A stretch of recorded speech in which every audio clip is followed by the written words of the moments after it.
Welcome to Brothers of the Serpent podcast, also known as Snake Bros.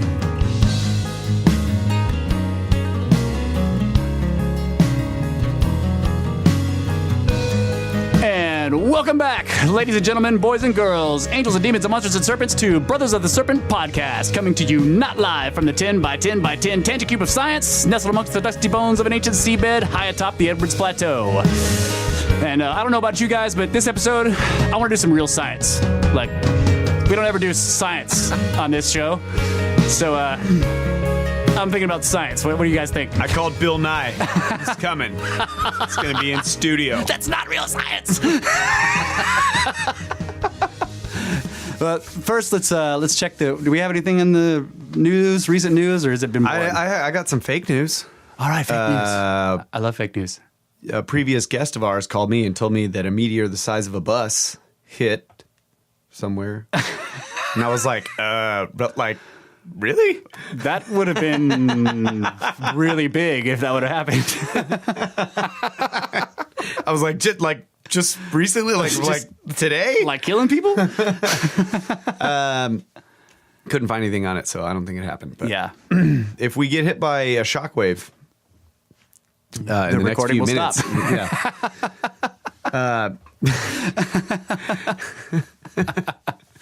So, and I was kind of serious about the science. Like, while I was preparing for this show, this is cool. Like, we've talked about synchronicities before. And this was a total synchronicity because I've been thinking, like, you know what? I want some of those, like, scientific studies, the really amazing ones where they do, like, a double blind on, whether or not somebody can read people's minds or whatever. But I haven't come across any of those in a while. And I was just thinking, like, while I was doing show prep for this, I was thinking, like, man, I would really like to come across some, because I love talking about those kind of studies and the implications of them. And it just so happened that, like, I was listening to a podcast, and, like, right after I was thinking of that, two of those got talked about on the podcast. I was like, holy fuck. Like, that's a synchronicity. So anyway, these were actually pretty cool. And it's Dean Radin. And Dean Radin is famous for doing these kinds of badass studies. So the first one, and he's actually looking into magic now, okay? You guys all, you know Dean Radin. You got vaguely? I don't remember the name at all. Okay, he's well, like, slight introduction for him then. He's part of the Institute of Noetic Sciences, which is basically like he specializes in looking into shit that science thinks is not even worth looking into because it's not real. Okay. In other words, he always looks into, like, parapsychology, like, can people read people's minds? Can people predict the future, right? So on this particular one, he's kind of gotten on the magic stuff. And what he tries to do, you'll see this if you look into his studies, what he tries to do is he starts with, like, really simple stuff that is kind of everyday world shit. So he was like, so what is everyday world magic that people do? And he thought of, like, blessing food, right? A lot of people will kind of, even if they're not particularly religious, will sort of bless food or sort of, like, do a little prayer or meditation before they eat, right? Mm-hmm. So he thought of that, and he was like, well, let's find out if there's actually any kind of positive effects from this, okay? So he got chocolate, and he said it was like these big coins of dark chocolate, like the kind, where, like, looks like a silver dollar or whatever, and which chocolate has caffeine in it, right? Yeah. And he was like, so the idea was he took a bunch of these chocolates and he split them in half. The Show Observer just posted a picture of a bus and a meteor.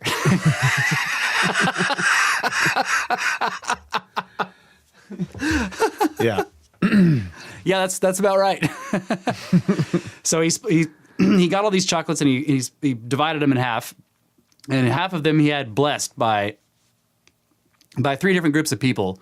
One group was just like regular, I guess you would think of, like, Christian people who pray over their food before they eat, right? Mm-hmm. But the idea was he was like, so, like, in your blessing, the intention is that we want this food to be, we want these chocolates to sort of give people an extra boost, right? Because like you said, chocolate has caffeine in it already. So if you eat the chocolate, you're going to get a caffeine boost. But he was like, so sort of like try to bless it in a sense that make it even more powerful.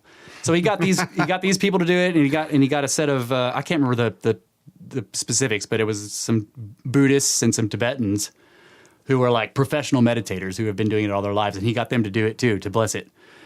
Okay, and then he mixed them all up or whatever, and then he basically you give like the person who doles them out. Okay. Oh wait, we're getting more information on the meteor. Is that what's going on here? Yeah, all maybe right. this is what he was talking about because he said that NASA. Okay. All right, you read that. I'll keep going on this. So basically, the upshot of it is that a bunch of people got chocolate. Some of the people got chocolate that wasn't blessed, and some people got chocolate that was. Okay, the people getting the chocolate didn't know which one it was. Mm-hmm. All right, and then he looked at the results, like by basically asking them, how did you feel after getting the chocolate? And statistically, because he did it a bunch of times, statistically, there was a much greater effect from the blessed chocolate of getting a boost from it. Okay, so he was like, "That's interesting." Okay, now keep in mind that sounds like bullshit, but keep in mind it's double blind. Like the people getting the chocolate didn't know what was going on. Yeah. And the person giving them the chocolate didn't know which chocolate was what. He did know what was going on, but he didn't know which one was what. So yeah. That's the double blind, right? That makes it double blinded from the people who are giving the test results. And then he said that when he was gathering the results, him as the person gathering the results, he also didn't know which chocolate they got. So he wasn't affecting by his pre-knowledge what they were saying, right? So he said technically it's a triple blind, but he was just calling it a double blind. So after that test, he was like, well, that's really interesting. So then he went with tea. Okay, so he was like, let's do tea. And he, in this instance, the people getting the tea did know that there was a possibility that they were getting blessed tea. Okay, but they didn't know that this was a big test. Okay. All they were told was like that the tea might be blessed by a Tibetan monk or whatever. And what was interesting, he said about that, was that the people who got both the blessed tea and thought they got the blessed tea, because they didn't know which one it was. Yeah. So when they got the blessed tea and they thought they got the blessed tea, that the effect was like 1,000 times over what if they just got the blessed tea and thought they didn't get it. And it was way above what they got if they didn't get the blessed tea and they thought they didn't get it, right? But even then, there was still the bump because tea has caffeine. Okay, so I thought all that was really fascinating. Like, yeah, that's cool. So that kind of shows you the magic. And then there's this magnification effect of intention. So like you have the magician, the person blessing the food, right? And they're doing their magic on the food. But then if the person receiving the magic also thinks they're getting the magic, then there's this magnification effect of the magic itself. Like that's fucking badass. But it's like I would say that most religious people, spiritual type people, like they don't like the idea of magic. Like, right. What I'm saying? Yeah. But so to me, it doesn't matter. Like it doesn't matter. Yeah. When I think about magic, I think of I guess communicating with the spirit realm and affecting things in the physical through that avenue is still it's basically the same thing. Right. Like, he takes like care to define what he says as magic. And magic is basically what you just said, that there is some like unexplained parapsychological effect. Yeah. Right. However it's happening, whether it's happening through spirit or God or your pure intentions, and because the Tibetans are badass. I guess it probably came about because like the pagans sort of like believed in sort of magic or whatever, and so then it was thought that there is the fact that like there's the dark side of anything. Like I think about this in terms of because people are like, oh, we can't, like, there's the idea of like the forbidden technologies. Like we don't want to go down that road with genetics because there's all these bad things, right? Drawing that vape pretty loud there. You guys here got a new vape?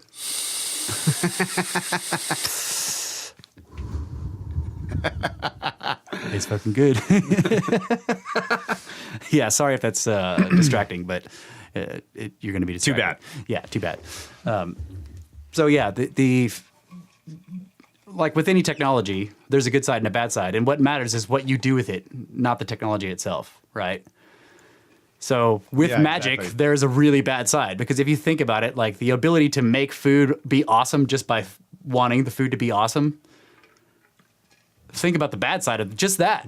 Like, See, I went like to sit down and curse that food. I went Fuck this to food.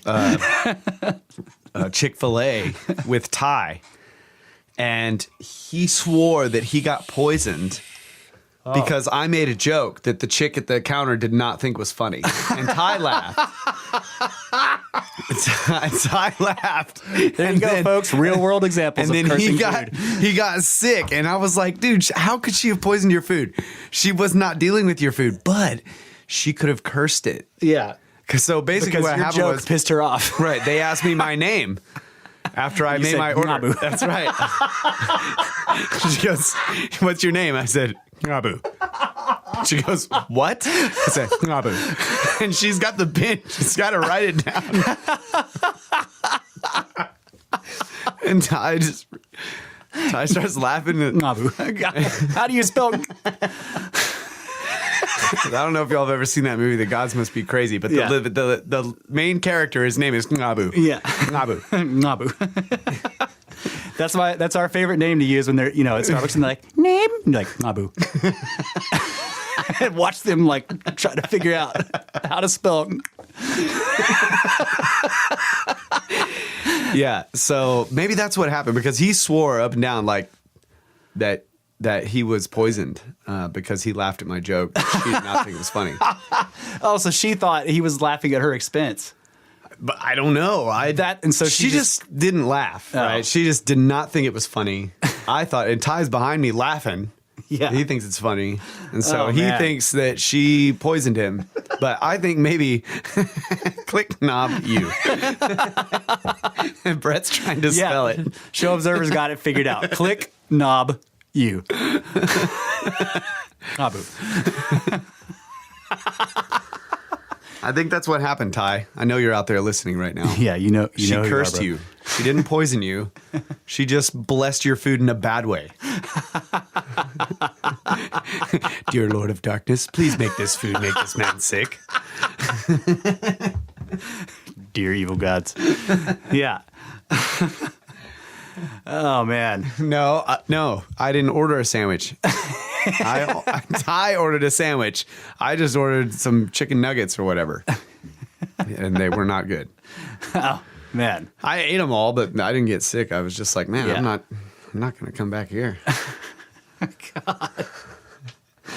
There you go, Snake Bros. I'm sorry, folks. If you like Chick-fil-A, I'm totally cool with Chick-fil-A. Yeah, Chick-fil-A is great, but And it's probably the last place that somebody's going to do a dark god curse on your food.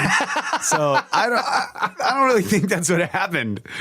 But Ty just swears he got poisoned. So I'm just saying, don't make name jokes over there. yeah.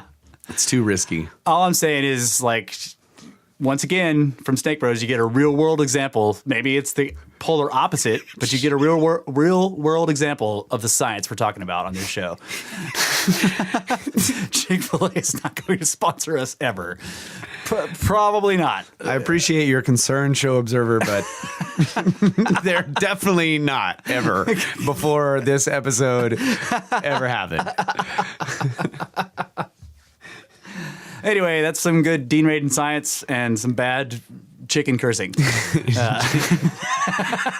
But dude, I totally think that there is, there is something to that. Like, okay, there are areas that you can go with that type of stuff that I think is just kind of ridiculous. Like the people that have the special water bottles or whatever that they write all over the outside. Like Okay, I they haven't heard of write. that. Okay, so they'll have a bottle and they'll write all of these like feel good. Oh, Oh, who's voxing me right now? it's probably time. No, it's Brenner. Oh, My bad. what's up, My bro? bad, folks. You got to turn the volume down. Total amateur move. Anyway, That's right. I did it last time. so they'll have a water bottle or something, and they'll have all these like good intention type words like love, peace, happiness. Okay. Blah, blah, blah. And they'll write all this kind of stuff all over the bottle. And Yeah. it's like whatever the contents of the bottle sort absorbing of these. absorb these good feeling, this good intention, and so it's supposed to make it healthier Okay. for you to put that stuff into your body. Okay. So it is this, thinking of it in a form of magic, like if you were writing a spell on the out, you're actually I've got you. So maybe it's the intention. Yeah, that's. I think that was what Dean was getting at too. It was that it was intention. But I just always thought that stuff was silly. I'm like, how do you know that peace is a good thing? Right. Like peace Yeah, might be freedom. really bad. War is good. War makes us free. Yeah, war is good if you're the people about to get killed because of peace. But okay, so Just got to be careful what you write on your water bottle. that's right. War, maybe, just not all the time. But okay, so what I would say, because what you reminded me of with that. What I immediately thought of was this. There's a Japanese scientist, and he did this with ice crystals. So it's water, okay? But he did this with his. So with his students, he had this experiment where they. He had this way of. I don't know exactly how he did it, but he was. I guess he was making like microscope slides. So he'd put a little drop of water, and then he'd compress it between the slide, right? Mm-hmm. And then he just put it inside of a container, so it was sitting like this, and then they put it in the freezer. But first, he labeled it, and he used the beautiful, the kanji, the beautiful Japanese, what would you call it?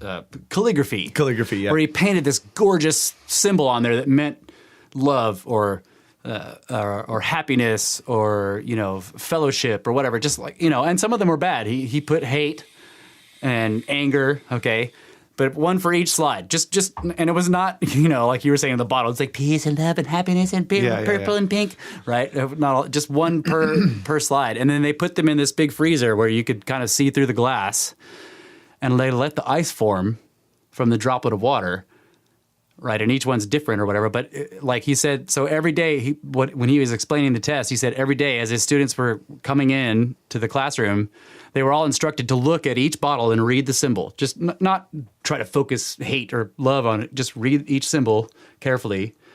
Take a second for each one.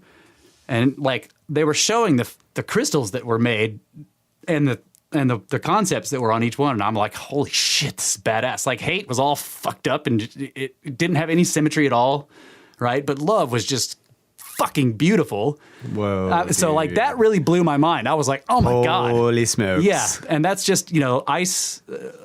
Okay. So what is it? Brett found it. Yeah. Okay. Masaru Emoto's water crystal experiment. Okay. So he said that water was a blueprint for our reality. And I'm reading from what Brett has posted for us. And that emotional energies and vibrations could change the physical structure of water. His water crystal experiments consisted of exposing water in glasses to different words, pictures, or music, and then freezing and examining the aesthetic properties of the resulting crystals with microscopic photography. So he made the claim that water was exposed to positive speech and thoughts would result in visually pleasing crystals being formed when that water was frozen, and that negative intention would yield ugly frozen crystal formations. And when I was looking at it, That's exactly what I thought. I was like, holy shit. The ones that had positive messages were just fucking beautiful. Now, okay. Yeah, you want to do some real science though. That's like trying to claim that the solid state of that material, what it looks like, represents what's going on with the liquid state. There is no evidence whatsoever that is true. So people writing all that stuff on their liquid water. You're right. Again, we're talking about crystals. Liquid here. Yeah, we're talking about crystals. Right. That's solid state. So technology, water, you're right. folks. Water is like you just can flow in. Just yeah. Solid state technologies.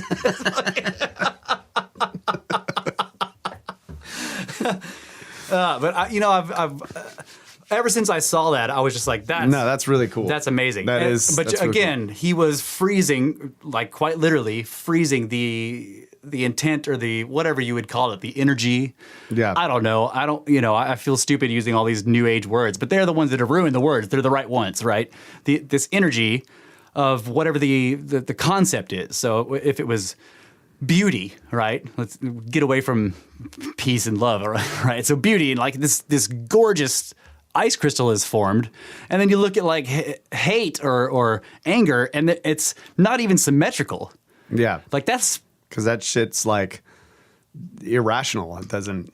Yeah, yeah. Well, you can think of reasons, but I'm just saying, the pure fact of that that there's this gorgeous one over here, and it, now if like, okay, you would like a pure skeptic would say, well, how do we know how many times he did this till he got the beautiful crystal and so you would have to do it yourself. Obviously, you could just say you don't believe the guy's results.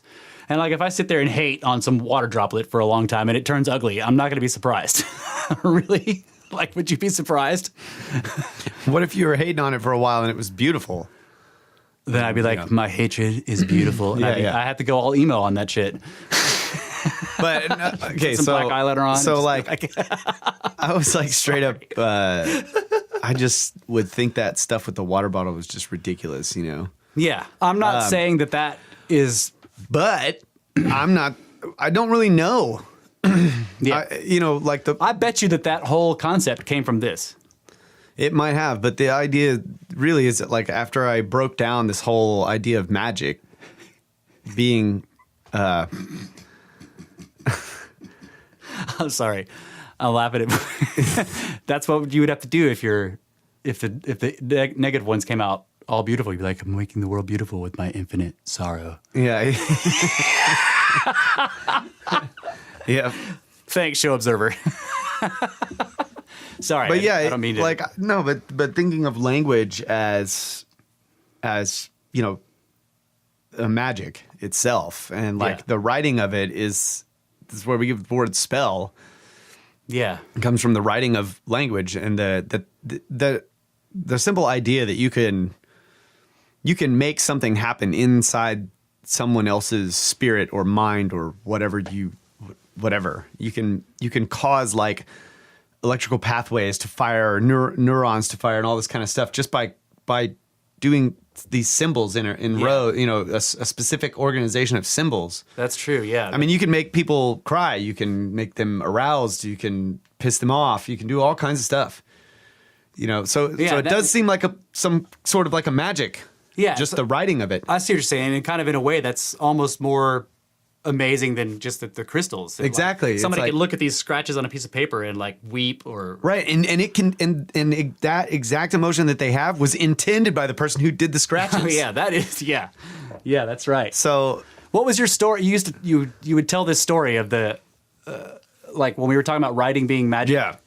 Okay, so I gave this sort of example of like let's say go back to ancient history when writing and reading was not a common thing. Right. This was like a very few people in the world used it, and most people never even saw. Yeah, didn't even know what it was. Yeah, did not know what it was at all. Had no concept of it. So like, let's say you've got a kingdom, a castle, a palace, whatever. The ruler living somewhere inside some walled city, and then you have like some really low tier peasants outside the walled city. They're never allowed in.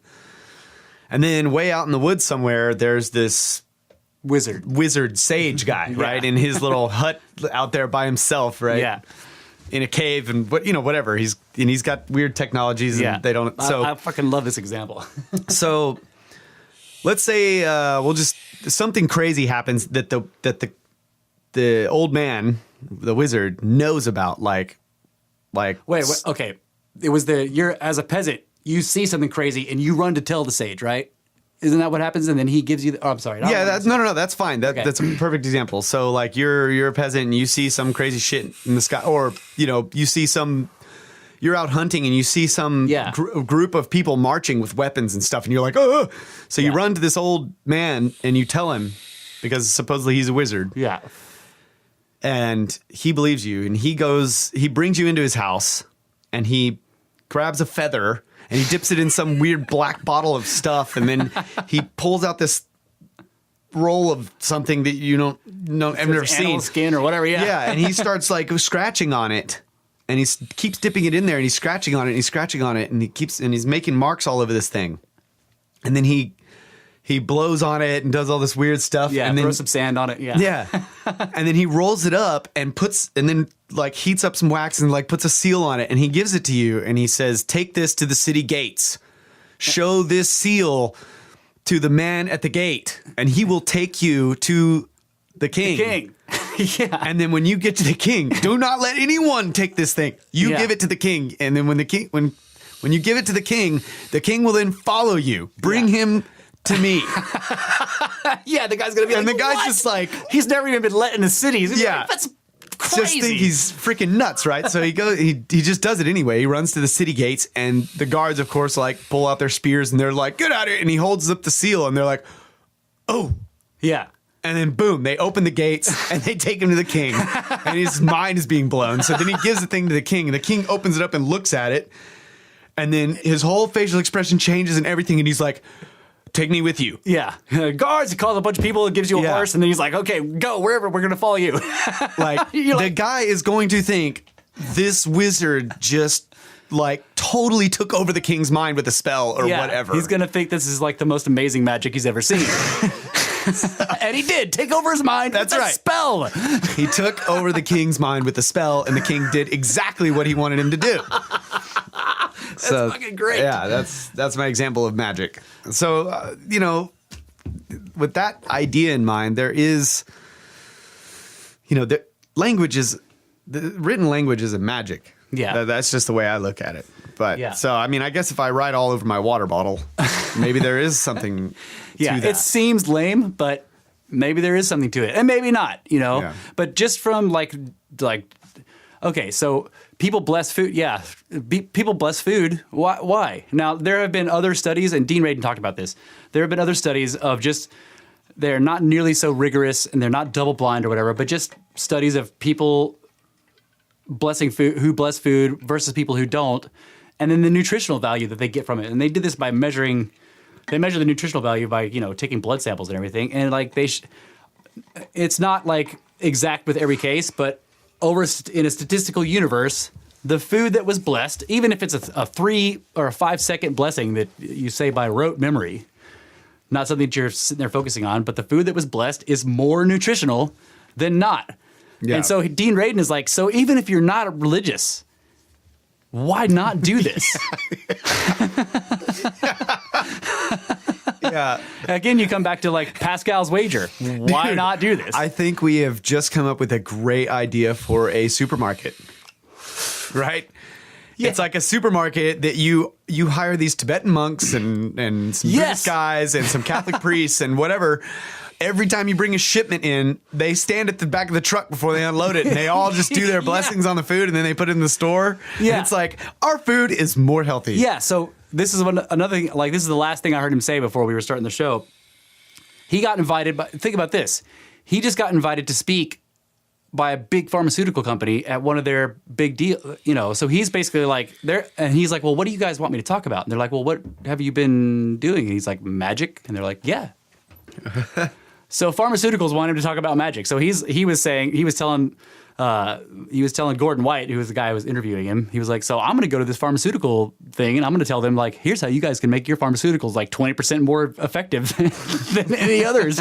Just hire some Tibetan monks and have them freaking like meditate over your pharmaceuticals before you sell them, You don't have to tell anybody, but the tests will show that they're way more effective. It's like, That's crazy. yeah. So like, yeah, it's, I don't know. Like, why not do this? Why not?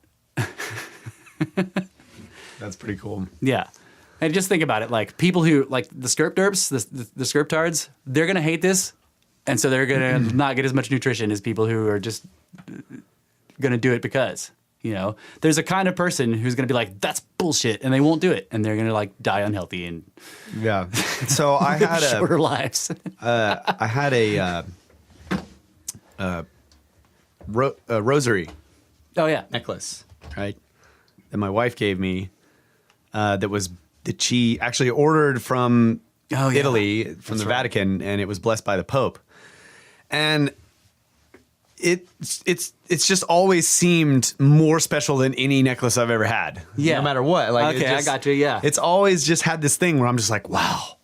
Yeah. It's really beautiful looking and everything, but it's like, So you're There's- getting both. You're getting both effects. It was blessed by somebody who does this for a living, Like, basically. yeah. And then you also know that it was blessed, so there's the magnification. So Right. it's like, oh, yeah, right? exactly. Yeah, that's I badass. feel like this thing is really special.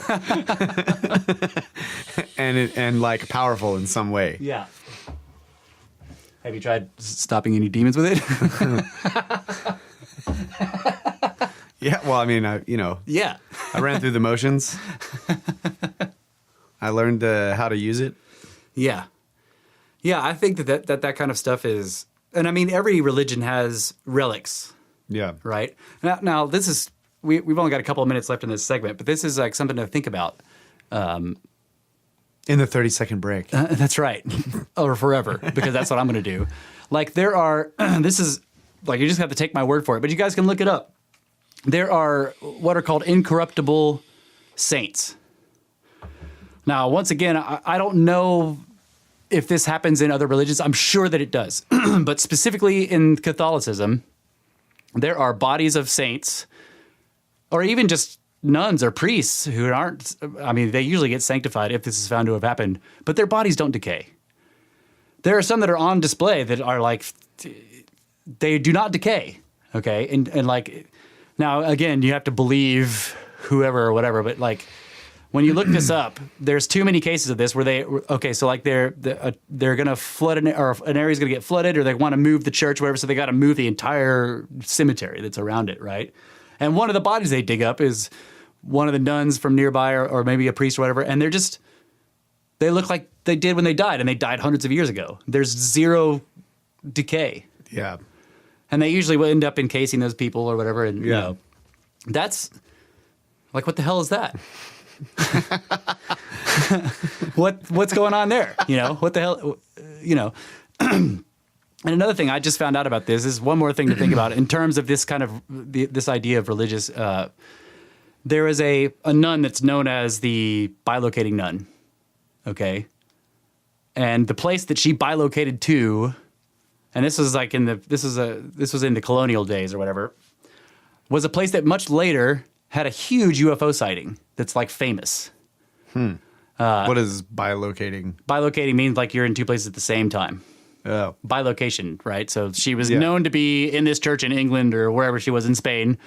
And, you know, so maybe I'll look this up over the break and come back and give you guys a little bit more detail. But basically, she was known to be in this one place, but she was also in another place, like verifiably speaking to people there or whatever, you know. And then so much later, the records come together. Like, wait, how is this nun here in New Mexico, but also in Spain? Everybody knows she had a secret twin. Well, what's also interesting is one of the most famous UFO cases of all time, which, you know, we don't do much UFOs on this show, but like one of the most famous UFO cases of all time also happened in this same place. Yeah. The same little town in New Mexico. I think it's called the Socorro case, but it involved a police chief who freaking chased the thing out into the desert. So like he was a really reliable witness and all that kind of stuff. And it's really strange. So, incorruptible bodies, aliens, and nuns. I don't know. Yeah, that's all cool stuff. But, you know, just the UFO thing, it's like the problem I have with that is that it's just they're never identified.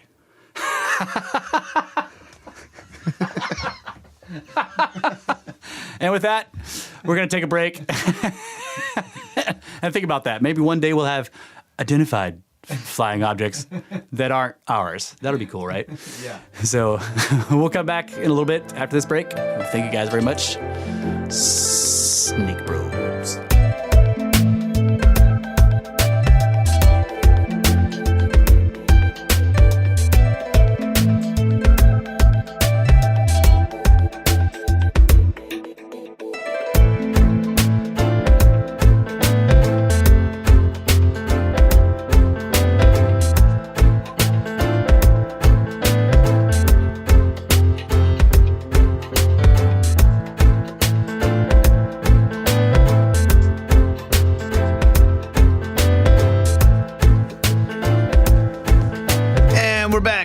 Angels and Demons and Monsters and Brothers of the Serpent podcast.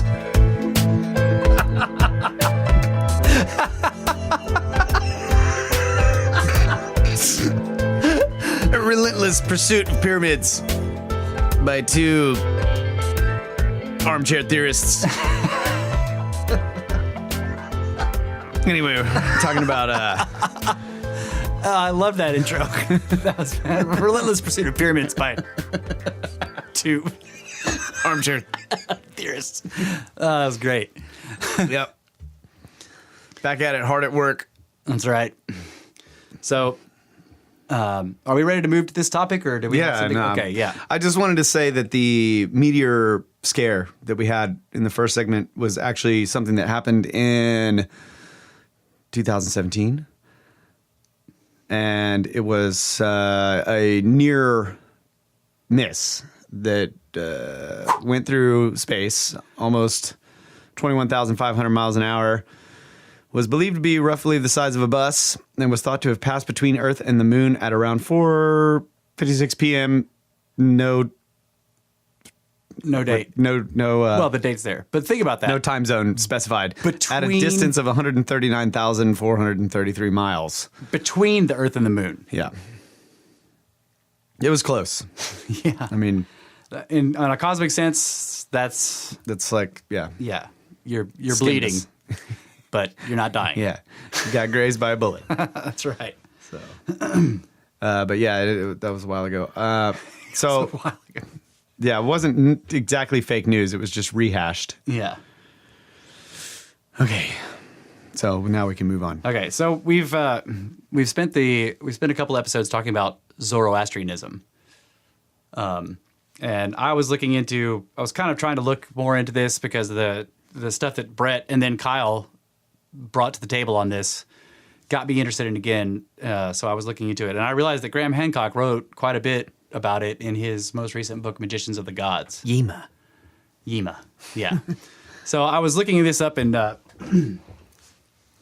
pulling up some text from his book, and I'm gonna quote from that for a little bit here, because this led us down an interesting road in terms of ideas. So okay, exactly how old Zoroastrianism is has not yet been satisfactorily established by scholars, since even the lifetime of its prophet, Zarathustra, or more usually known as Zoroaster, is uncertain. Indeed, as Columbia University's authoritative Encyclopedia Iranica admits, quote, controversy over Zarathustra's date has been an embarrassment of long standing to Zoroastrian studies, unquote. The Greek historians were among the first to address themselves to this matter. Plutarch, for example, tells us that Zoroaster lived 5,000 years before the Trojan War, which itself is a matter of uncertain historicity, but generally put at around 1300 BC. Thus, 5,000 plus 1,300 equals 6,300 BC. So this is like pre-Sumer already. Right, yeah. A similar chronology is given by Diogenes, who relates that Zoroaster lived 6,000 years before Xerxes' Greek campaign, which puts it at about 6480 BC. Okay, so those are two pretty close dates, given the distance. So you got 6,300 or 6,480 by two different guys. So that's just like information on the possible, like how old it is. Because I would say that most Zoroastrian studies consider it to be a lot younger than that, but the Greeks are putting it as way back there. Okay. In the Zoroastrian scriptures known as the Zendavesta, certain verses in particular are recognized as drawing on these very ancient oral traditions. Speaking of just like oral traditions that go back before any writing whatsoever. The verses speak of a primordial father figure called Yima, the first man, the first king and the founder of civilization, and they appear in the opening section of the Zendavesta known as the Vendidad.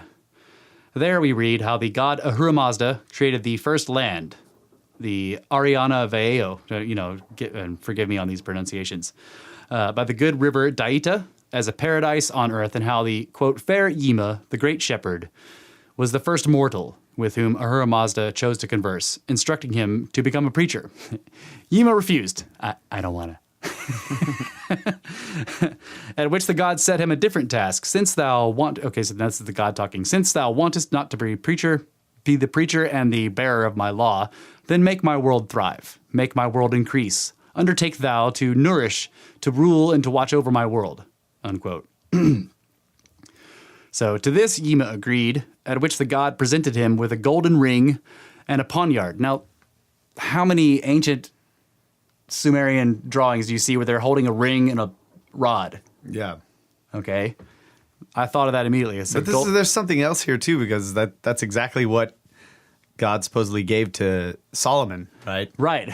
Yeah, a ring and a knife or whatever. Yeah. I'll make you the king, so you get the scepter, and then you want wisdom, so here's a ring. Right. And then there's the story of was it Manco Capac, the two guys who came up, the Incas, right? The same deal. They were given a spear and a ring. Yeah.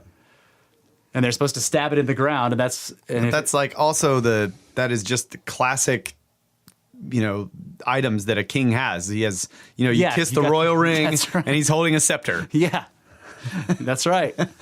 That's right. So what do you think about the drawing of Inanna where she's holding two of them, two rings and scepters? Yeah. Like, I mean, that drawing is supposed to show her as being in her war aspect. Yeah. So it's like, they're like weapons almost. Anyway, so he gives him the ring and the poniard. Okay, and the poniard is said to be a long, tapered thrusting knife inlaid with gold. Okay, significantly, for we will see in chapter 17, there are close parallels to this story as far away as the Andes Mountains of South America, which I was just talking about, the Inca. So Yima then pressed the earth with the golden ring and bored it with the poniard. So he sticks the ring in the earth, and then he stabs the poniard down into the earth through the ring, okay? By this act, we learn that he, quote, made the earth grow larger by 1/3 than it was before, unquote. Yeah. Is this like sounds like an impact? Fucking expanding Earth. Yeah, sounds like an impact. Yeah, yeah. A feat that over the course of thousands of years he repeated twice more in the process, eventually doubling the land area available for, quote, the flocks and herds with men and dogs and birds. Yep. Unquote. Who gathered unto him, quote, at his will and wish as many as he wished, unquote. So Graham Hancock goes on to speculate.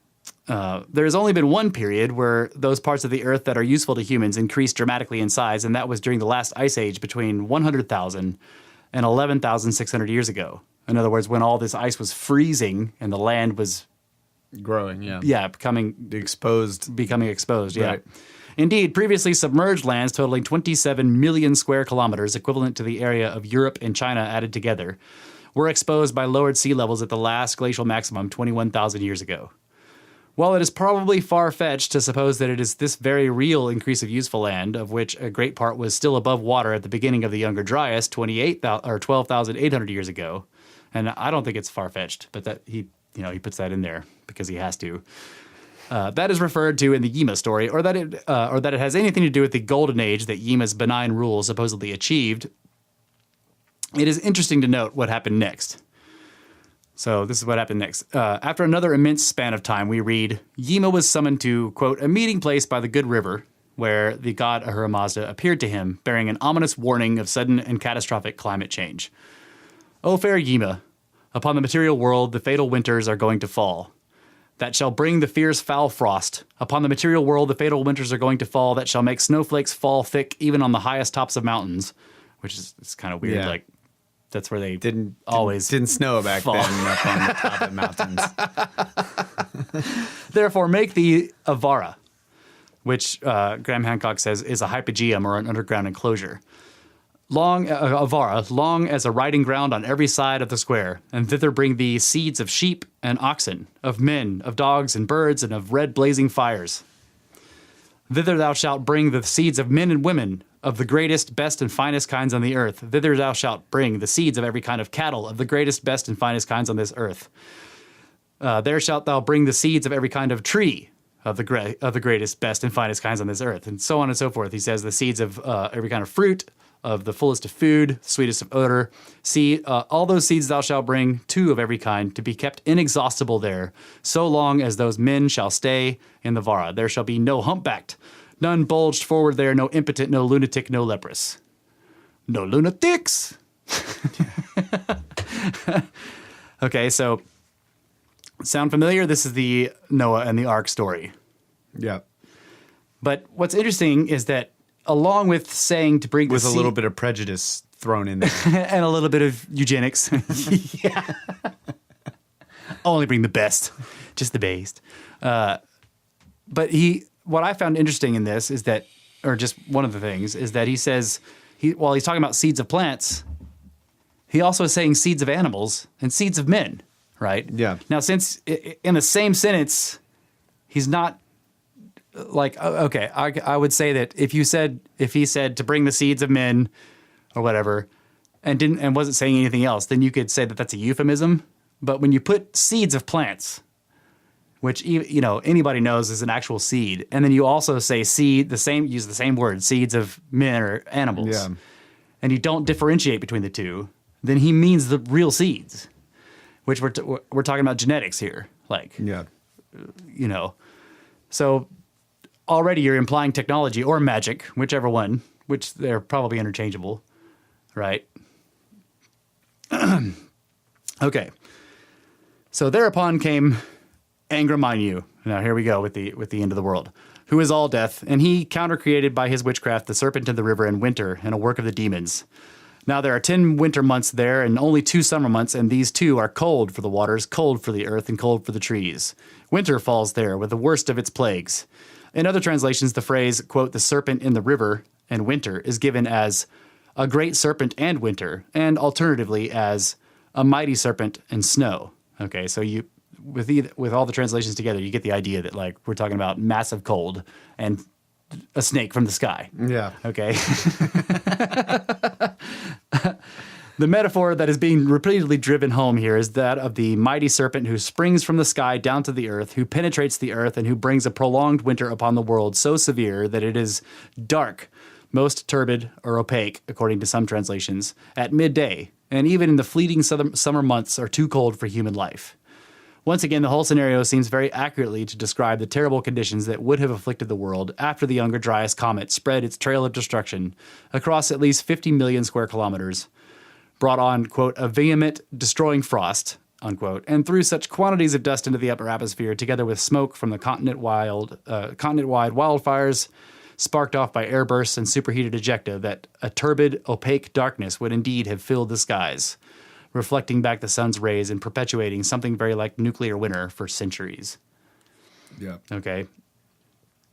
So, although it is certain that a number of carefully selected people were to be admitted to Thevara, perhaps as caretakers and managers of the project, and as future breeding stock, the emphasis throughout is on seeds, which in the case of human beings would be sperm from the males and eggs from the females. So when we read that the Thevara is to be constructed in 3 subterranean levels, each smaller than the one above, each with its own system of crisscrossing, quote, streets, it is legitimate to wonder whether some kind of storage system, perhaps with ranks of shelves arranged in crisscrossing aisles, might not be really what is meant here. In the largest part of the place, so he's quoting here, in the largest part of the place thou shalt make 9 streets, 6 in the middle part, 3 in the smallest. To the streets of the largest part thou shalt bring 1,000 seeds of men and women, to the streets of the middle part 600, and to the streets of the smallest part 300. So if it seems fanciful to imagine that we might, in an almost high-tech sense, be looking at the specifications of a seed bank here, then how are we to assess the other technological aspects of the Thevara, for example, its lighting system? As well as making a door to the place and sealing it up with the golden ring already given to him by Ahura Mazda, Yima is also to fashion, quote, a window self-shining within, unquote. Okay. When Yima asks for the clarification as to the nature of this self-shining window, Ahura Mazda tells him cryptically, there are created lights and uncreated lights. The former are, or let's see, the created lights are the uncreated lights are the stars, the moon and the sun, which will not be seen from within the confines of the Thevara during the long winter. But the created lights are artificial lights which shine from below, is what it says.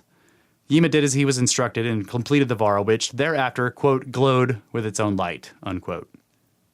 Yeah. It's like real similar to you're going to dig that hole in that solid rock by turning the rock into clay like a potter's does. Yeah. And then he's like, okay. All right, I'll do that. And so he dug the cave by turning the rock into clay like a potter. Potter uses on a potter's wheel. That's right. That accomplished, he then, quote, made waters flow in a bed a mile long. There he settled birds by the evergreen banks that bear never failing food. There he established dwelling places consisting of a house with a balcony, a courtyard, and a gallery.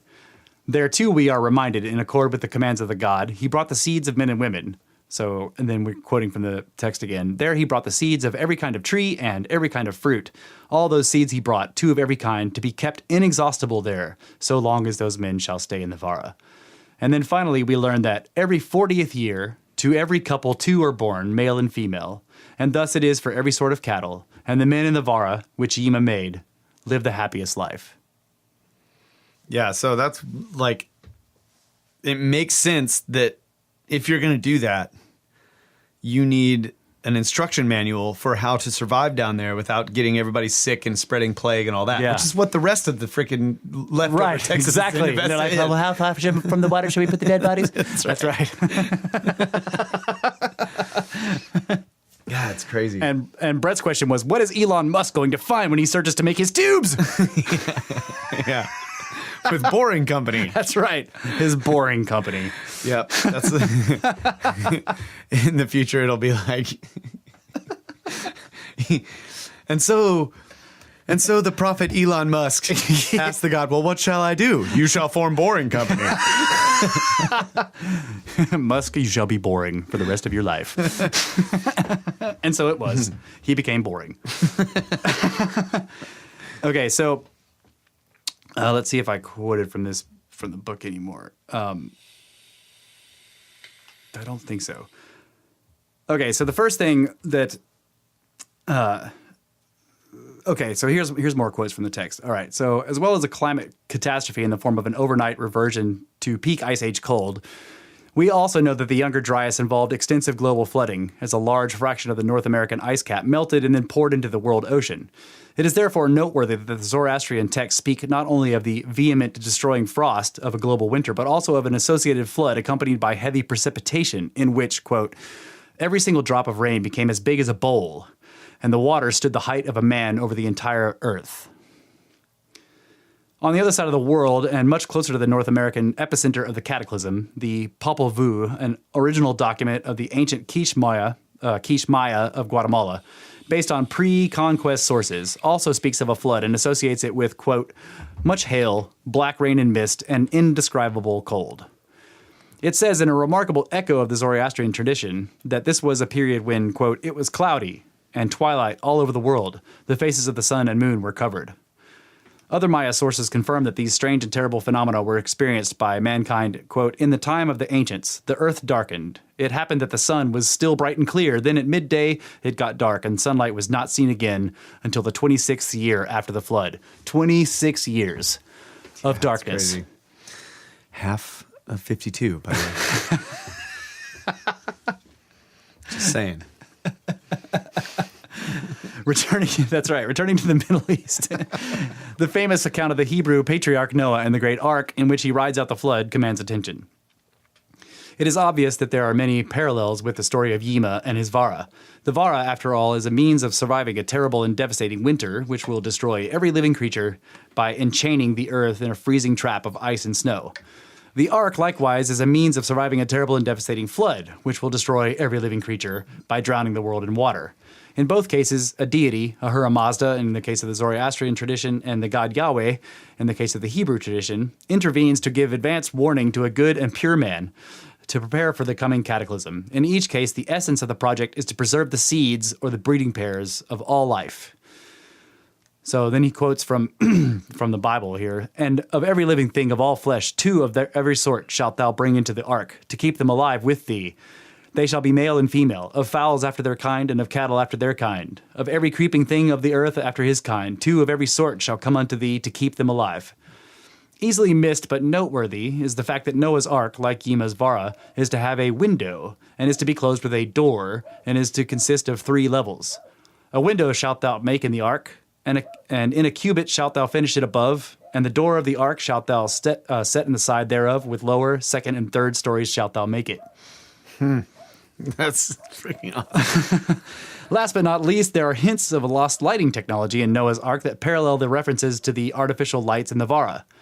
In the Legends of the Jews, Louis Ginsberg's remarkable and comprehensive compilation of ancient stories and traditions connected to the Hebrew Bible, we read that the whole journey of the Ark, quote, during the year of the flood, unquote, was conducted in darkness both by day and night. And here he quotes from the text. All the time it lasted, the sun and moon shed no light. The ark was illuminated by a precious stone, the light of which was more brilliant by night than by day, and thus enabled Noah to distinguish between day and night. That is wild. And that kind of reminded me of the legendary like Viking sunstone, sort of too. You know, like the sunstone that allowed them to navigate. Okay, so Turkey's Cappadocia region has a very large number of ancient underground structures hewn out of solid rock, and usually, like Thevara, consisting of multiple levels stacked one atop the other. These underground, quote, cities, unquote, as they are known, include the eerie and spectacular site of DarenQ, which, and this is Graham Hancock, so which I was able to visit in 2013. Lying beneath a modern town of the same name, 8 of its levels are presently open to the public, although further levels remain closed off below. And astonishingly, a subterranean tunnel several kilometers in length connects it to another similar hypogeum at Kamalki. Entering DarenQ was like crossing some invisible barrier into an unexpected netherworld. One minute I was standing in the bright sunshine. The next, after I had ducked into the cool, dank, and dimly lit system of tunnels and galleries, no self-shining windows now, only low-wattage electric light, I felt I had been transported to a realm carved out by mythical dwarves at the dawn of time. In places, the tunnels are low and narrow so that one must stoop and walk in single file between walls stained and blackened with ancient smoke and overgrown here and there with green mold. Now, keep in mind that the smoke is from, like, later on people hiding in there. Yeah. At regular intervals, slid back into deep recesses, I passed hulking megalithic doors shaped like millstones, 5 to 6 feet in diameter and weighing close to half a ton. So these giant round doors that could roll across. Wheels. Stone wheels. These were clearly designed to be rolled out to block access. Stairways and steep ramps led down from level to level, and although all the levels were interconnected, the rolling stone doors could be used to isolate them from one another when needed. A remarkable system of plunging sheer-sided ventilation shafts connecting the deepest levels with the surface, and doing so to such good effect that the gusts of fresh air were still palpable 80 meters or 260 feet below the ground. So they're still getting fresh air gusts and everything from these, like the ventilation's so badass. In some places, the passageway I was following into would debouch into a junction where tunnels branched off in several directions, and more stairways led down into even lower levels. And here and there, now to one side of the passageway and now to the other, sometimes accessed by means of holes cut in the wall, sometimes through full-size doorways, lay small, low-ceilinged grottos in which even a few people sitting together would have felt cramped. But sometimes those doors would lead into interconnected networks of chambers and passages, and sometimes they would open out into suddenly lofty halls and spacious rooms with barrel vault ceilings looming high overhead, supported on monolithic columns hewn from living rock.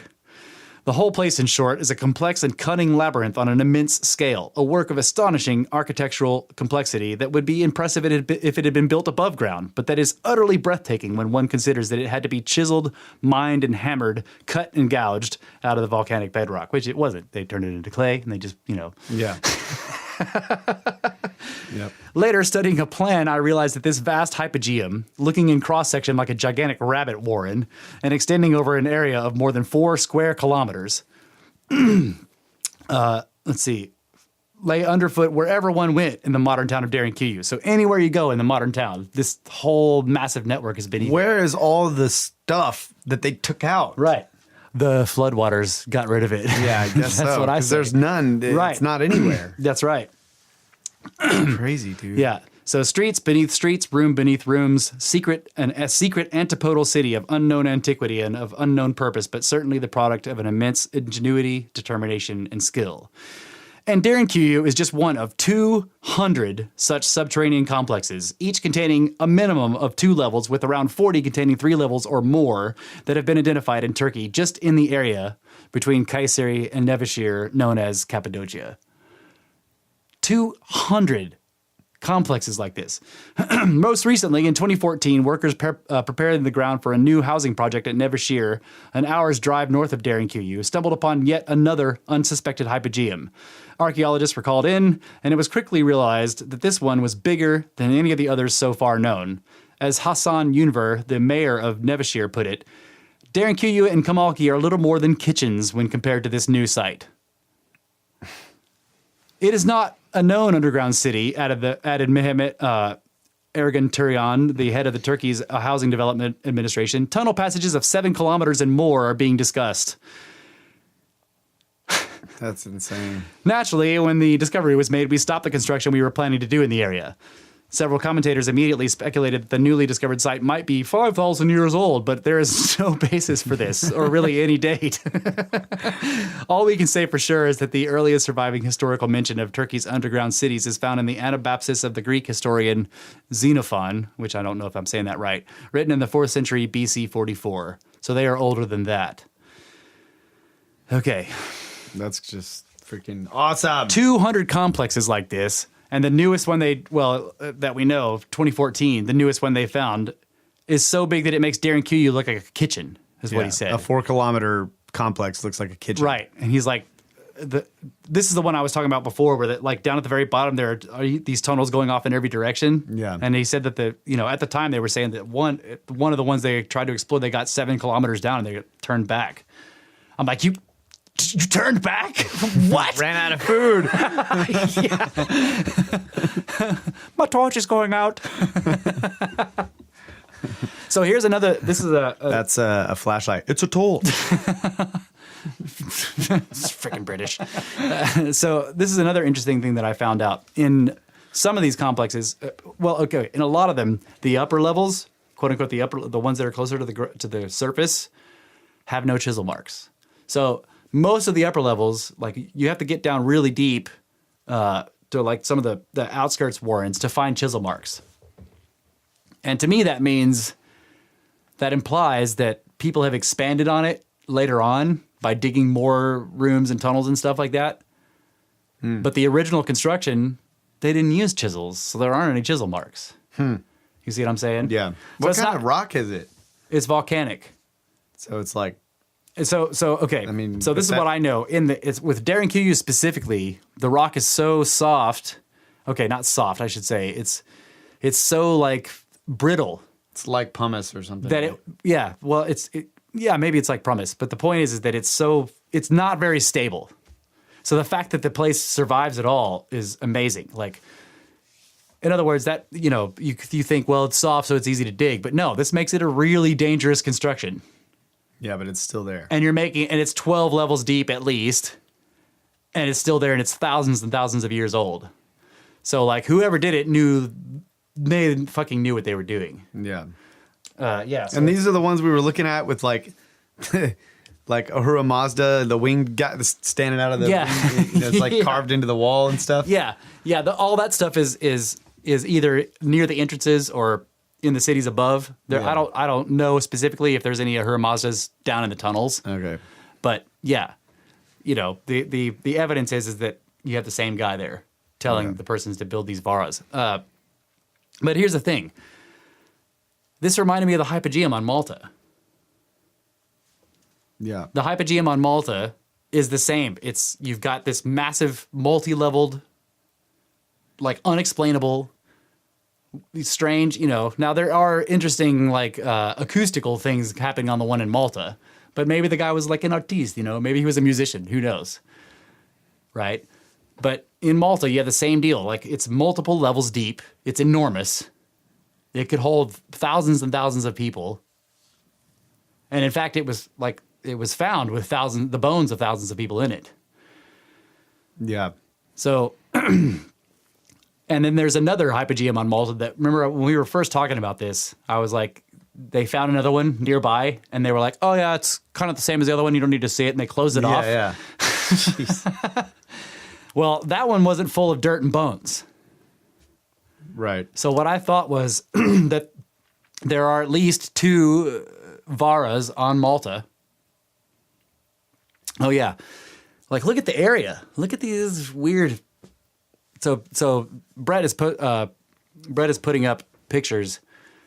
Yeah, it does look like water washed clay. These are not the underground cities, but those are some of the pictures that come up, and it's all these weird cone shaped. We'll put it in the show notes.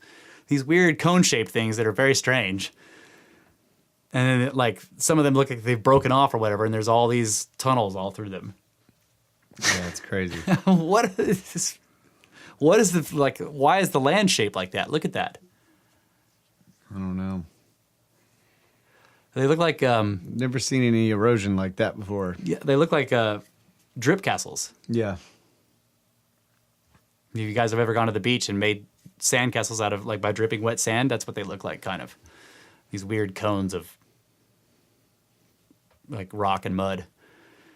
And then there's all these tunnels carved out of them. Anyway, so what I was thinking was that if all these in Turkey in Cappadocia, there's all these cart ruts over top of these of the place where DarenQ is. There's like in the area, basically, not directly over top of any particular city, but in this big wide area where all these underground cities are cut. On the surface are just shitloads of cart ruts all over the place. Right in the stone. Right. Like in the solid stone. Directly in the solid stone. Now you go to Malta. And they call them cart ruts, but they're just doing all this crazy, Yeah. And it doesn't make any sense just that was where they drove carts for thousands of years. It just doesn't. Right. It doesn't. Yeah. And a lot of them have really thick, perfectly flat bottom, Yeah. like they were actually using all-terrain tires or whatever, or I don't Yeah. know, spheres. There's some, I'm going to try to find this picture. It's somewhere on Graham Hancock's website where there are these two like pristine ruts going through this like perfectly smooth rock, and like up at the edges where the ruts stop, you see this like perfect wave pattern. It looks like splashes as something was going through really slick mud. Like if you imagine a wheel rolling through mud and it's like throwing up these little splashes along the edge. I mean, like it's clearly something rolling through something that was wet. Yeah, that's the thing that makes the stone into the clay. Right. That's the other for the potter's wheel. That's the other possibility is that. But so reading the descriptions, okay, I started to think of like what they were saying, that the rain droplets were the size of bowls and full of mud. Okay, so imagine you're Yima or whoever, and you've dug these underground cities, and the cataclysm is happening. The rain is happening, and on the other side of the Earth, this comet is impacted in North America.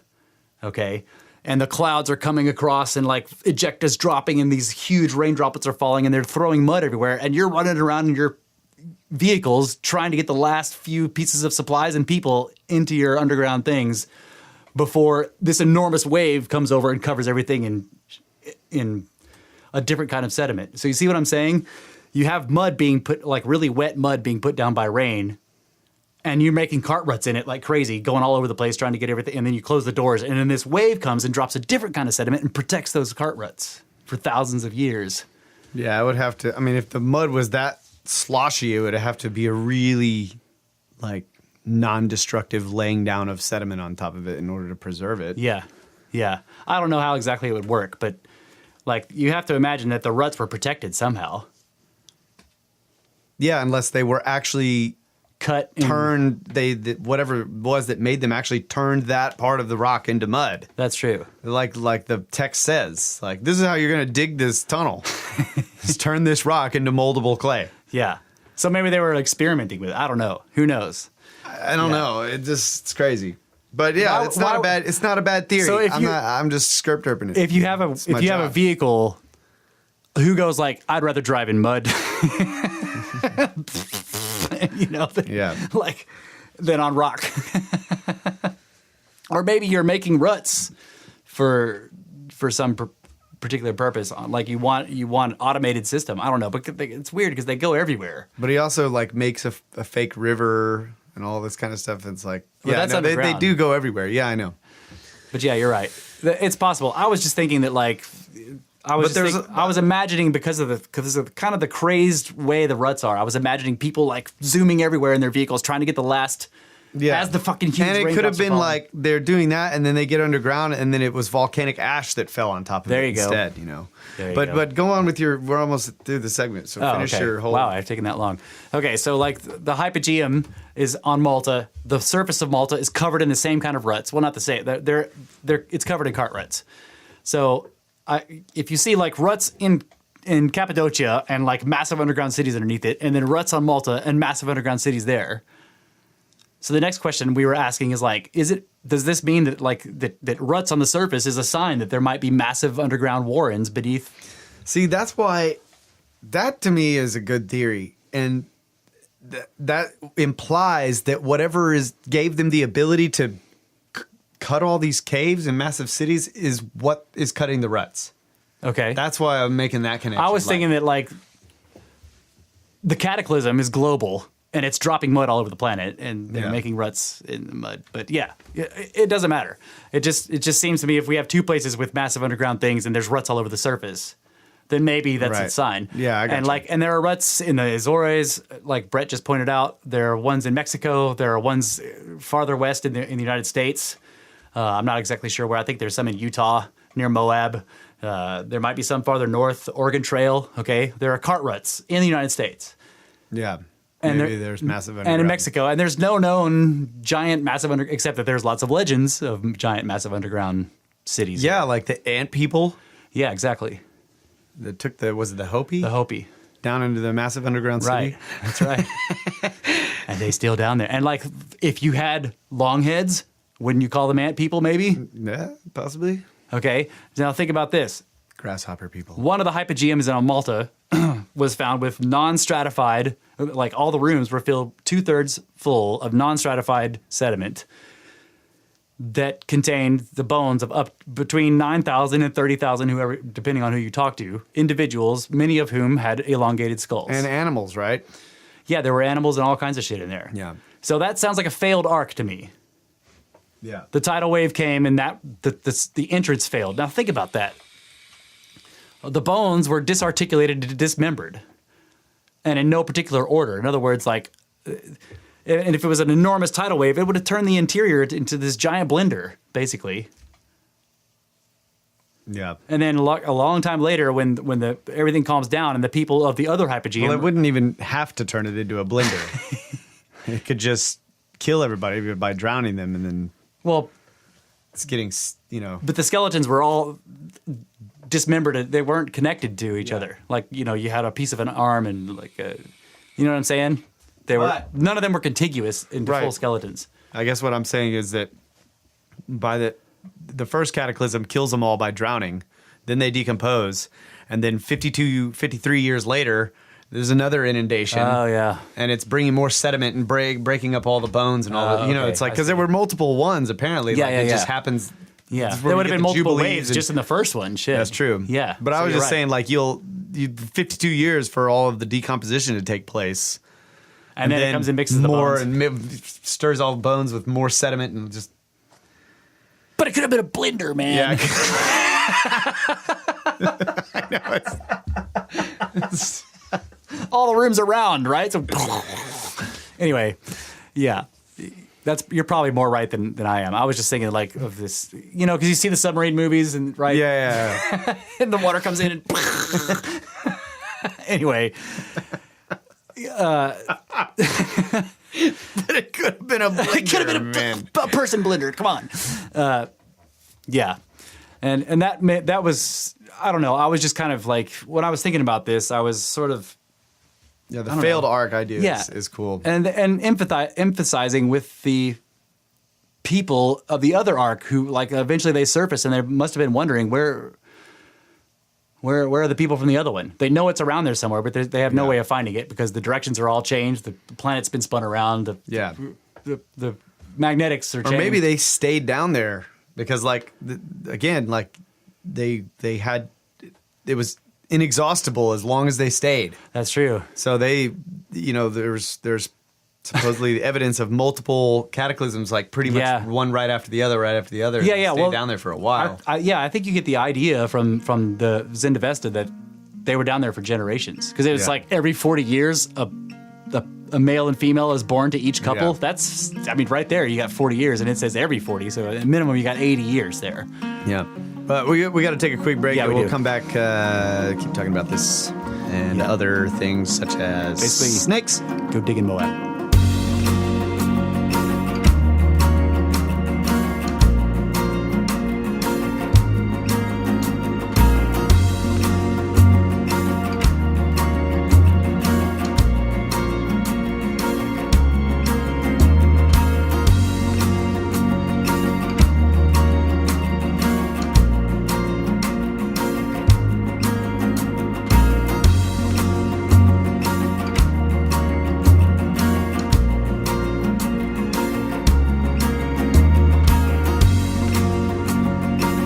And with half our arcs tied behind our backs so we don't die. It's Brothers of the Serpent podcast. Or maybe I should have said half our arcs underground so that we don't die. So during the break, Kyle had a good point about the cart ruts and about like another piece of evidence that points to them not actually being ruts made in mud by vehicles. Yeah, because it seems to me when you displace the mud with the tire or with a wheel, it pushes it to the side and up, and so you have raised sides on any rut. Yeah, where the displaced material goes, it goes to the path of least resistance. It's not going to get pushed down. Yeah, so it pushes out of the way to the side and then upward. So you have like raised sides and on any normal cart rut or a rut in mud. Yeah, and these are like real smooth. Now it could have been eroded, but it's like if there was that much erosion, you would see the erosion on the sides as well. And so they're just smooth. That's true. So the one thing I'm thinking of, and this only applies with a certain, and this is not disputing your point, but I just remembered this, that when debating people, whether these ruts are, the mainstream idea that somebody ran carts back and forth over these thousands of times until they dug it into stone. Yeah, that doesn't make any sense. Right. Or they were actually made in something soft by wheeled vehicles. People have posted pictures of mud puddles, or so you got a dirt driveway or whatever, and there's a big area where there's a mud puddle, and it's like the water's all dried up, but it's still muddy, and then there's vehicle tracks through that mud, mm-hmm. and they've posted pictures of that, and then side by pictures of some sets of the ruts on Malta, and they fucking look. Yeah, they do look a lot alike. Yeah. So, but you still could be right. I'll have to go back and look at that. Like, are there raised lips on the mud, on the ruts in the mud that aren't present? In other words, because what I've always looked at is the big picture. Like, yes, all these ruts in the mud look a lot like all these ruts in the rock. Yeah. But maybe there's minute differences. I'll have to check that out again. Maybe I can find some of those examples. They just look to me like they were made out of solid stone. So you're agreeing with the mainstream viewers here? No, because in the sense that it was made in rock, not yes. Yeah, okay. Because if it was solid stone and let's say they were carts, yeah, like they're going along, but then there's ones that are crisscrossing it. So all of the crisscrossing before you have any defined lines would have to be exactly the same in order to make the same depth ruts crisscrossing in the same way. Yeah. And that just seems highly improbable that without seeing where the other cart went, because you're driving a cart over solid stone before there are ruts, that you would actually make that curve the exact same way, and this guy would crisscross yours in the same way, curving the other way, or it just wouldn't happen. Right. So I don't think it was. I agree with that. Yeah. I don't think it was carts. Right. I don't think it was they're cart vehicles. ruts. No, I'm not saying it's not vehicles. Like what I'm saying is that whatever it was, to me, was meant to take the solid stone away. Okay. Like it was purposeful. Oh, that's right. You were telling me that it looked like, because in Turkey, so many of them are like side by side. You were saying that it looked like somebody was actually scraping or they were mining material. I remember you telling me that. Something like that. Yeah. It looked like, and then there's that one that's like curving down, and the wall on the side is just like perfectly smooth in a curve. Yeah, that's right. It's all scraped there. Yeah. These just don't look like. I mean, they obviously look like cart ruts would if in the bigger picture sense. Yeah.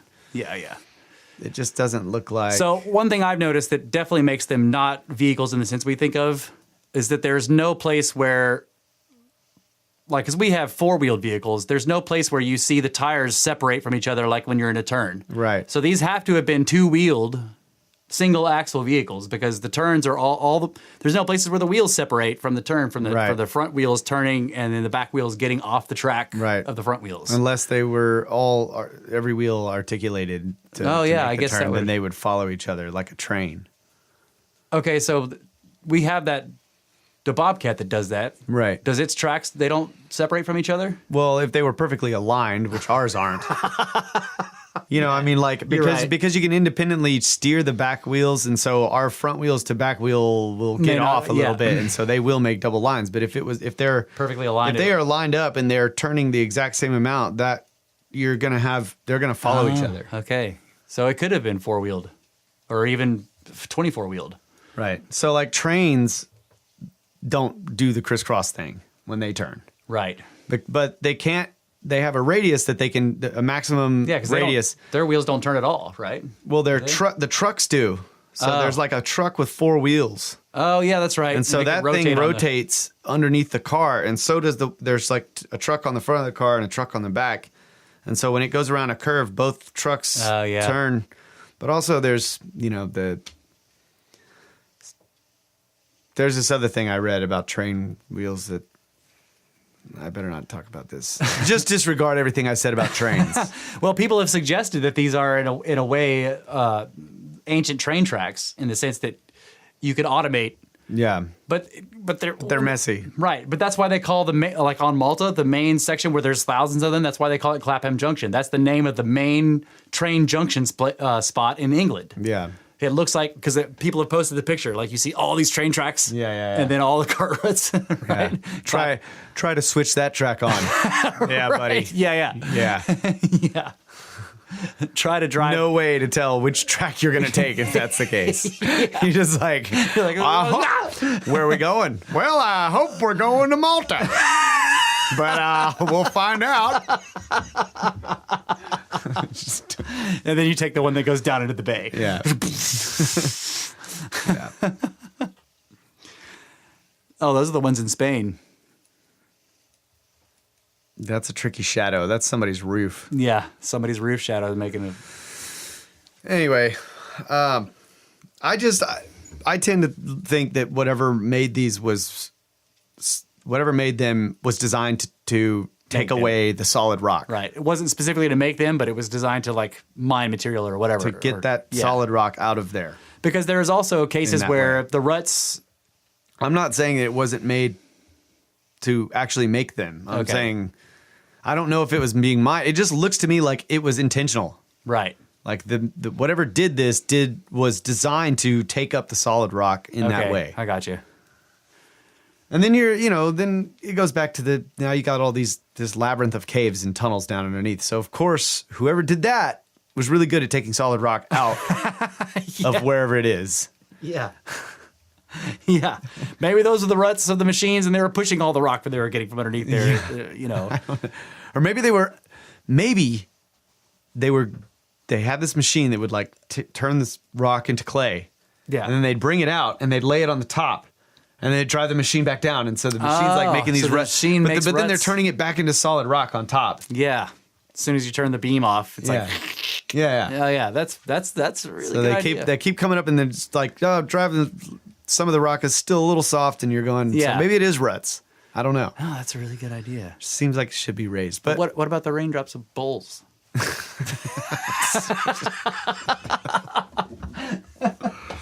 don't know. Bowls of mud, man. All that stuff got washed away. Bowls of mud. Yeah. So when the bowls of mud land on the solid rock, they go. That would be a really funny sounding rain. Man, torrential rains all going. Time to close the ark. So, and this one thing that Brett pointed out when we were talking about this a couple of days ago when we were having this conversation are the Longyu Grottos in China. This is another place where there are numerous massive underground passageways that have no explanation, where all the rock that was removed, which is like millions and millions of like cubic yards of whatever material is completely gone. Right. The entrances are small, but there's massive underground, multiple levels, and they all intertwine with each other in the rock, and there's no explanation for it. And they don't make sense as quarries, they don't make sense as mines, they don't make sense really as living spaces either, because the areas inside are too big. So what you have are these big rooms with the big pillars and everything, and then there's like little walkways and stairways along the side. So it's almost like you can imagine, and then Like they storage units. right? And then they fill up with ice cold, perfectly clear water. Yeah. Now that may not have been the case pre-flood, post, because the water levels are different or whatever. So whether or not they filled up with water is immaterial. But if they did, that would be that's great storage. It's like ice cold, right? And if you have all these containers of genetic material in there, it's going to keep it cold or whatever. But even if it didn't, you can imagine the passageways along the sides, and then like the big interior spaces filled with racks of, seeds. Or it's like whatever containers they were the racks, because they're gone. So it's like pelican cases. Oh, okay, I got there's you. like you know what I'm saying? Yeah, I got you. You don't have to have racks because the case that's holding it is also the structure that is the rack. And Right. So you just stack them up. Yeah. Like blocks. Or the racks are made of bamboo and they're gone. Yeah. Bamboo racks. It was in China. It's bamboo. I want you to carve this thing out of solid stone and then build a rack out of this bamboo. Hey, bamboo's great.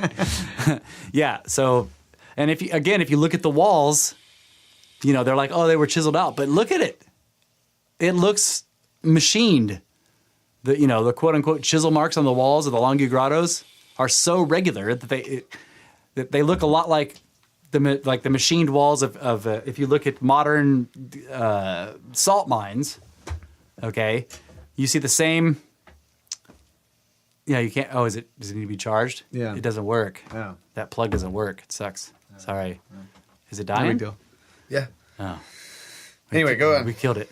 Yeah, so the walls of the Longu grottos have this very regular pattern that Yeah. on really the doesn't make side. sense as chisel marks because it's so regular. And it looks a lot like we have these enormous boring machines that have these big spinning plates with all these cutting teeth on the front of it, and it makes very similar marks on cave walls. So They look like tool marks. I mean, like a machine tool. yeah.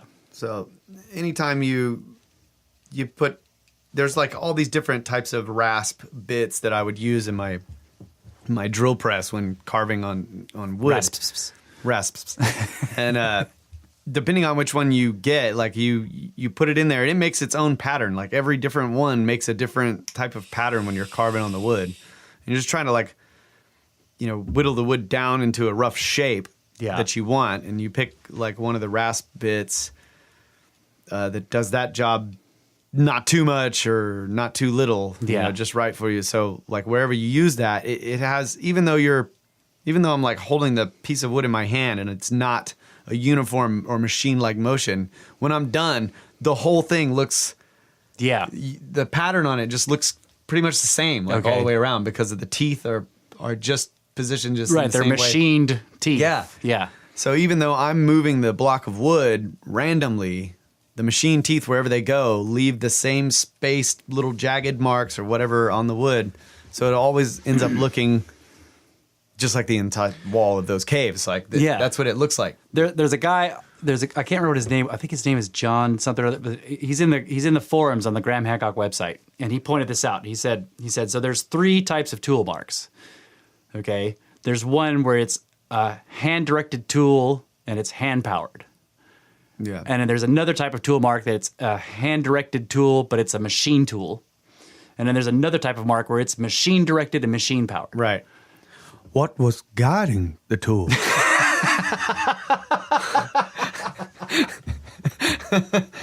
It's Chris. That's right. One of my favorite Christopher Dunn Chris quotes. Dunn. That's right.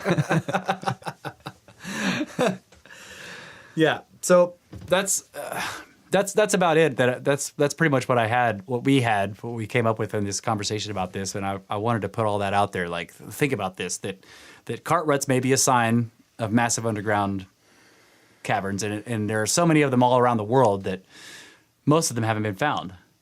Yeah. So And the supporting evidence for that, not just the cart ruts and the hypogeums or whatever they're being called. yeah, the hypogeum in Malta. But DarenQ that all of these different cultures from all over the world have these similar sort of flood myths where somebody was picked Yeah. to survive it and to bring with them all the important stuff. Yeah. I mean, the Ark is not a boat. It's always something that's preserving what was through the cataclysm. Yeah, it's preserving the seeds. And there's just like, there's so many. Yeah, I think the last count was like over 1,000 1,000 distinct flood myths all over the world. Yeah. Yeah. So, I mean, it makes sense. Like if you knew this was going to happen and you had the technology to do something about it, you wouldn't be like, all right, let's build one boat.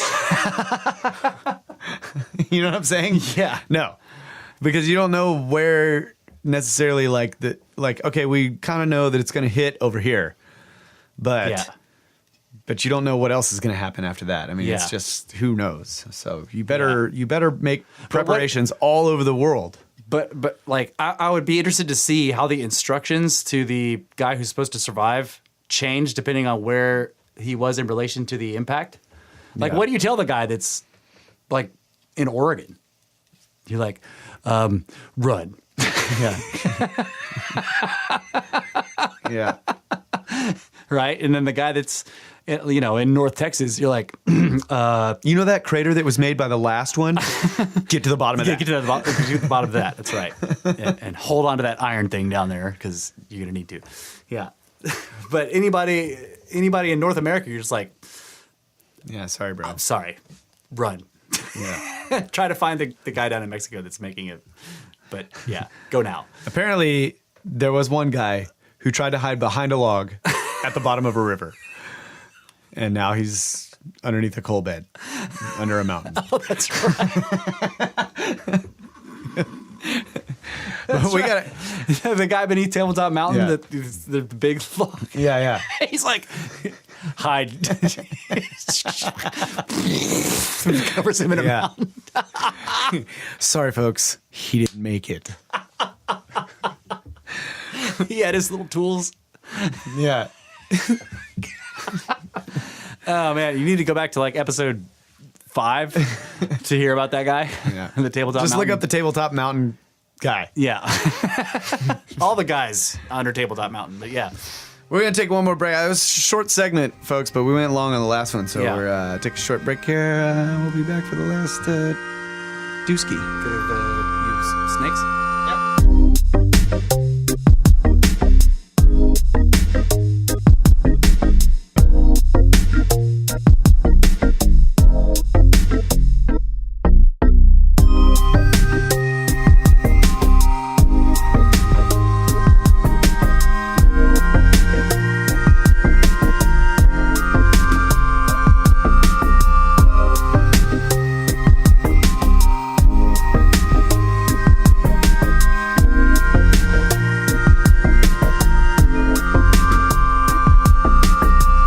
Emitting the most meaningful decibels ever to be perceived by the human ear. Snake Bro. Including those ones of small child being spanked. If that was in the background. If that was in the background. We will get you through every cataclysm, all of the earth and upheaval and destruction, and demons and demonic possession, and all the good times too. That's right. Meteors the size of school buses. Yeah. We're here for you. In the 10 by 10 by 10 tangent cube of science. I will work on condensing that one down, compressing it down into something shorter. I'm already out of music. Still trying to finish my intro. You always give me shit on the last one. You're like, I'm still doing my thing, man. Because I start coming in because I think you're done. You always give me shit on that. No, it's cool. You just keep it up. It's part of the deal. That's right. It's part of the deal. I always have one that I kind of got down, and then I just wing it. Yeah. For one. I winged it. That was an epic fail. Winged it? Winged it? Definitely winged it. Yeah. Yeah, I was like, with half our arcs tied behind our backs just so we don't die. Snake Bros. Yeah. So, as you all know, the last 4 or 5 episodes, I've been listening to this freaking book called Worlds in Collision by Emmanuel Velikovsky. And the more recent stuff that I've been that in this part of the book, he's talking about how the possibility that many of the ancient sites that we're looking at that are astronomically aligned were done so to try to, like, once they figured out, like after this cataclysm happened where, you know, we had some close encounter with one of the gods, right? Another planet or a comet the size of a planet that came so close to us, and it just like pulled us out of whatever orbit and whatever harmony we were in before, changed the tilt of the Earth, possibly sped it up, you know, increased our spin or whatever, increased our speed going around the sun or decreased it or whatever. Just totally changed everything. That after this was over, and of course, in the cataclysm is described darkness for multiple days at a time, dust so thick you can't see anything anywhere. So after the dust is cleared, they're basically trying to figure out where they are in terms of our motion in comparison to the cosmos, right? Yeah.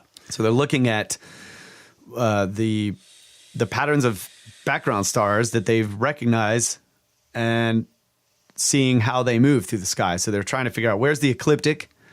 You know, first didn't you say that they were making bets on where the sun would go? Yeah. So they had this whole thing like, and like everybody bet. It's like pretty much in every direction. And then when it rose in the east, everyone was surprised. Right? So I guess through the long period of darkness, like they're all betting, like, where's the sun going to come up? Especially if it was 26 years. Like, holy shit. Yeah, but also it's like they're, was it the Maya or the Aztecs or the Inca or whatever saying we're in the fifth sun? Yeah. So this has happened right. So it's like many times. These ancient cultures that say this, and I think even in the ancient Egyptians had told what's his name, the Greek guy, the same thing. Solon. Yeah, Solon. They're like, yeah, you only remember one, but we remember five. That's right. And then there's so that the Mayans said that we're in the fifth sun, and then there's the Egyptian god Tahoti has watched the sun rise in the east and in the west 5 times. Like, right. Switch 5 times. So yeah. And so there's the idea of like just the whole polarity flipping, and we talked about that. But in any case, the point of this part of the book is he's actually looking at sites, ancient sites, and he's talking about specific ones. How they were, once they figured out what is, what's the position, where is the sun rising, and then where is the equinox again, right? Like they find when they reach the equinox, and they make a marker, and they build these temples. A lot of the temples they're rebuilding.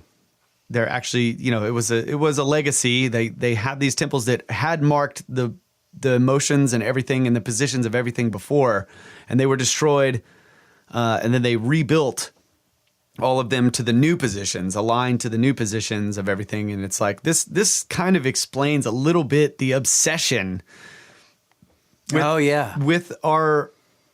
With all of these motions of it's like they're like why there are hinges everywhere. Yeah.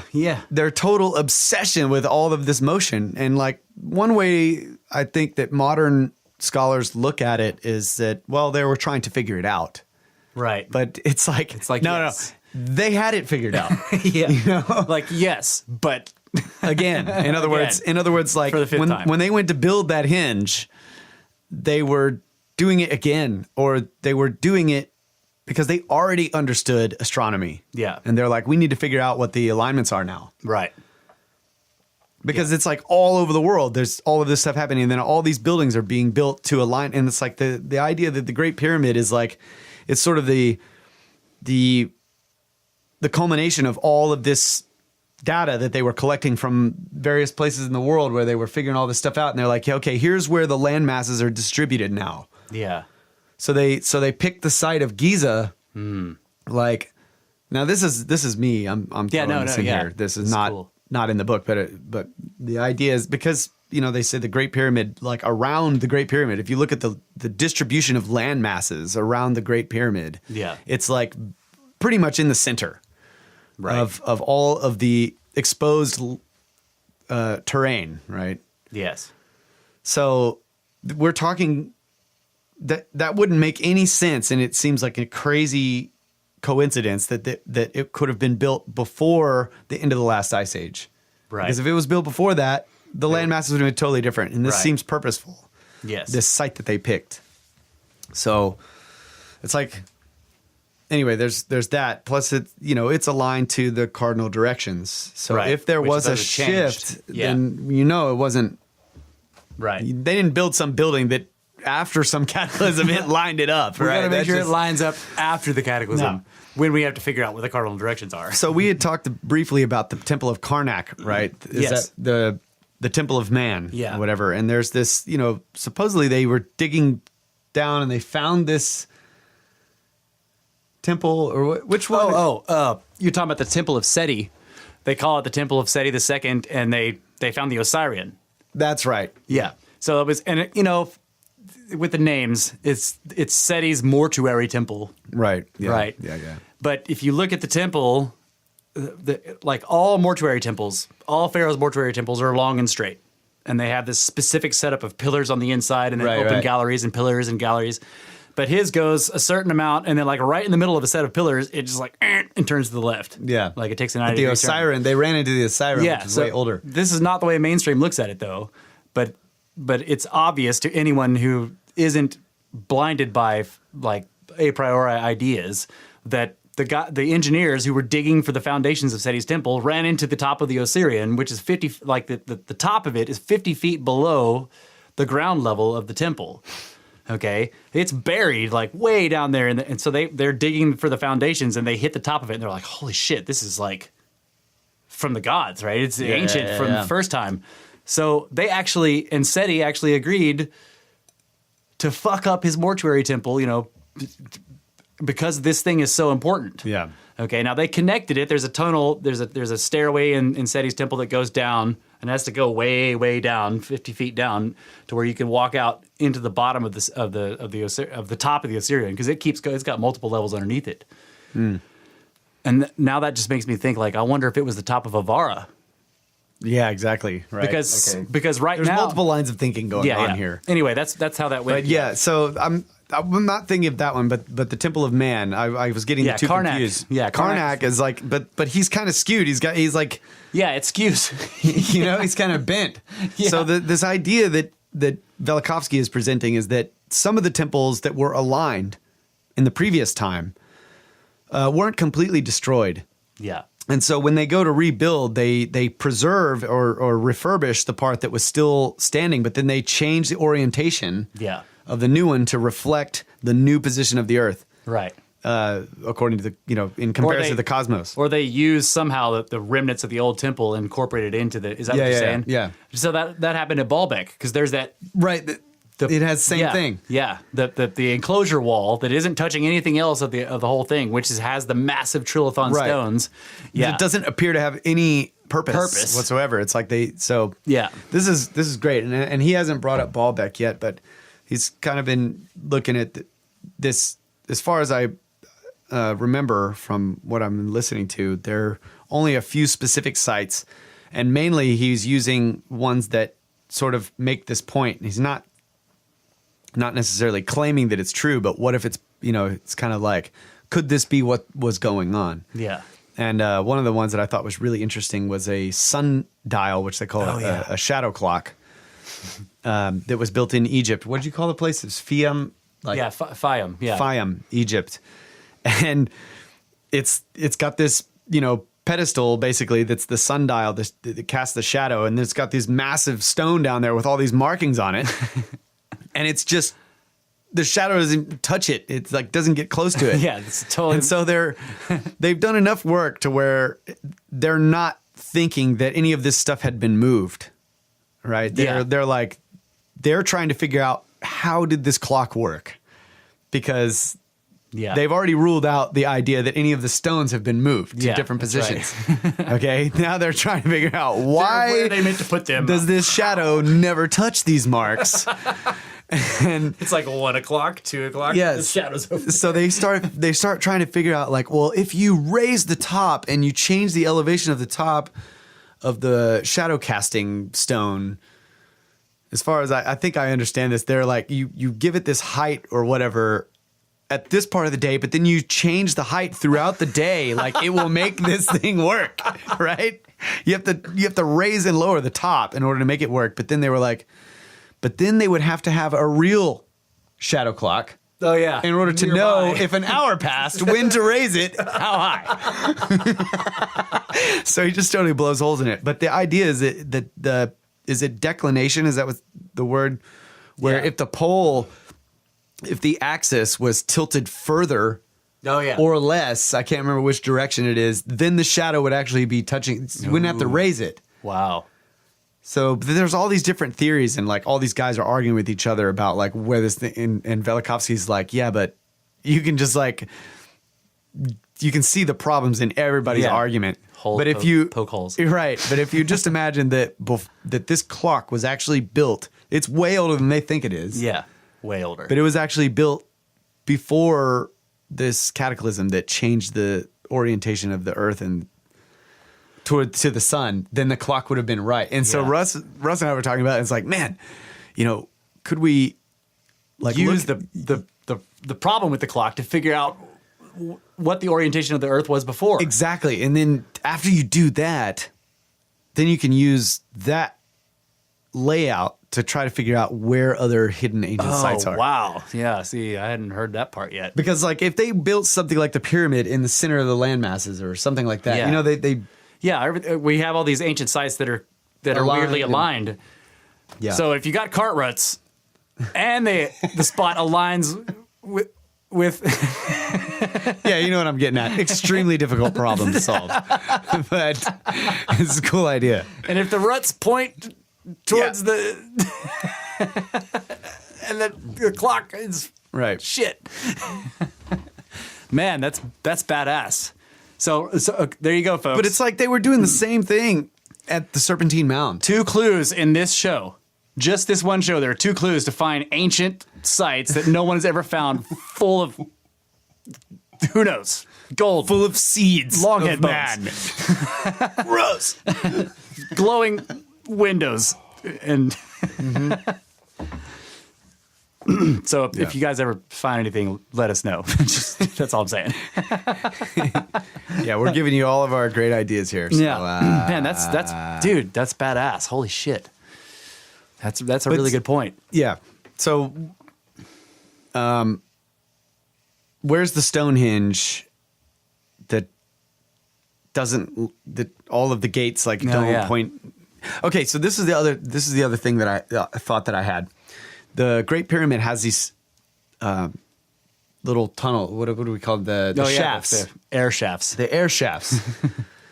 And there's this whole debate as to like two of the air shafts point to these stars, and it's like shit. That makes it like only this old. But then these other 2 like point to this other thing, and it makes it totally different age. And I'm thinking, okay, dude, it's not about the. Okay, so if you correct for precession, then you get an alignment with 2 of them. The other 2 are not. Yeah. So then you have to continue to correct for precession to get to some completely different age. Yeah. So what if the 2 were made to show before and after? Yeah. Well, and here's the other thing. The 2 coming from the Queen's Chamber that were closed off so they don't exist They don't actually anymore, go out. They turn. Bam! Bam. They change angle and angle. See, Velikovsky was right. He wrote this book before Gantenbrink. That's right. The German engineer who designed the Upaut robot to go up the shafts, and he found out. I will send this Upaut up these shafts.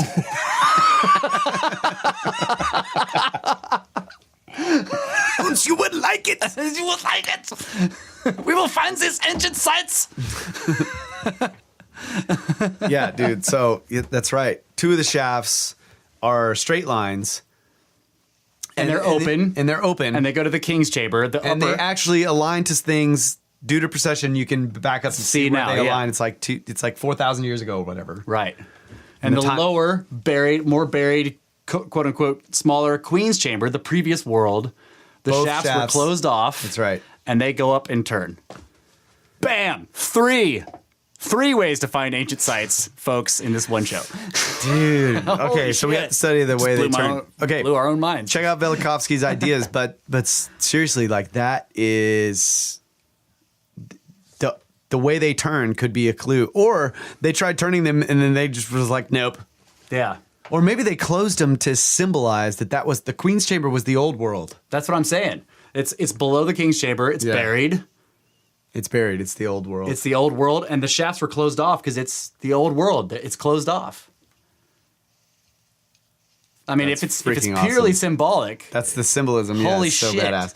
But if the angles of the turn of the angles That's what are I'm saying, accurate yeah. because Yeah. they were so freaking accurate about right? everything. If they once they had figured out, and they had to have by the time they built Giza to know that this is the center of landmass, they would have also known what the. They knew what the old world was, and so they were like, it turned like this and like this. This right? is where you had the 160 day or 360 days, 360 degrees in a circle, Yep. and then the 365.25 whatever yeah, days. 2, 4, 1, 4, 5. The 5 days are unlucky. Yep. All of that Or not real.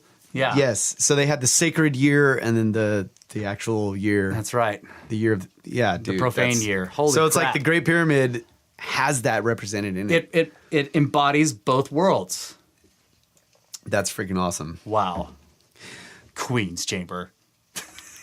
It's the chamber of the previous world. Damn it, it's a way cooler name than Queen's Chamber.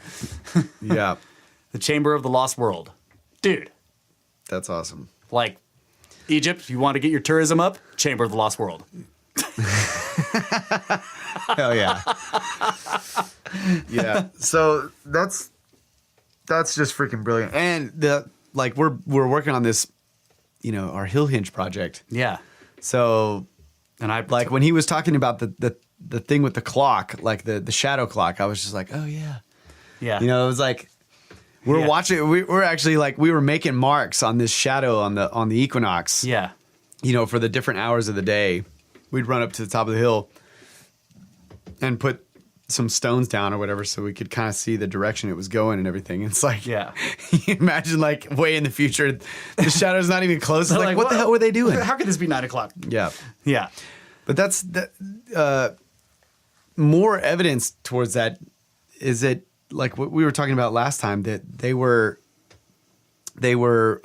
recording extremely accurately all of these planets' motions in the sky. Yeah. And Venus is just not there. Right. And then they all talk about Venus as being like the new arrival, the new addition, all that Right. kind of stuff. That's right. And then the idea of Mars as being the god of war, there were like descriptions of like how he shows up and just like kicks ass. Yeah.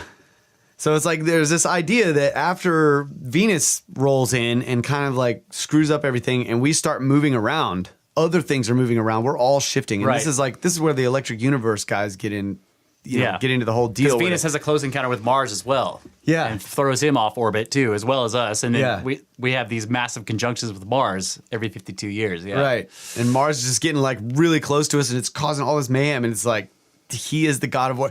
I was just like visualizing this idea of like going back to this idea of gods, that word, that idea really being like these things in space. Yeah.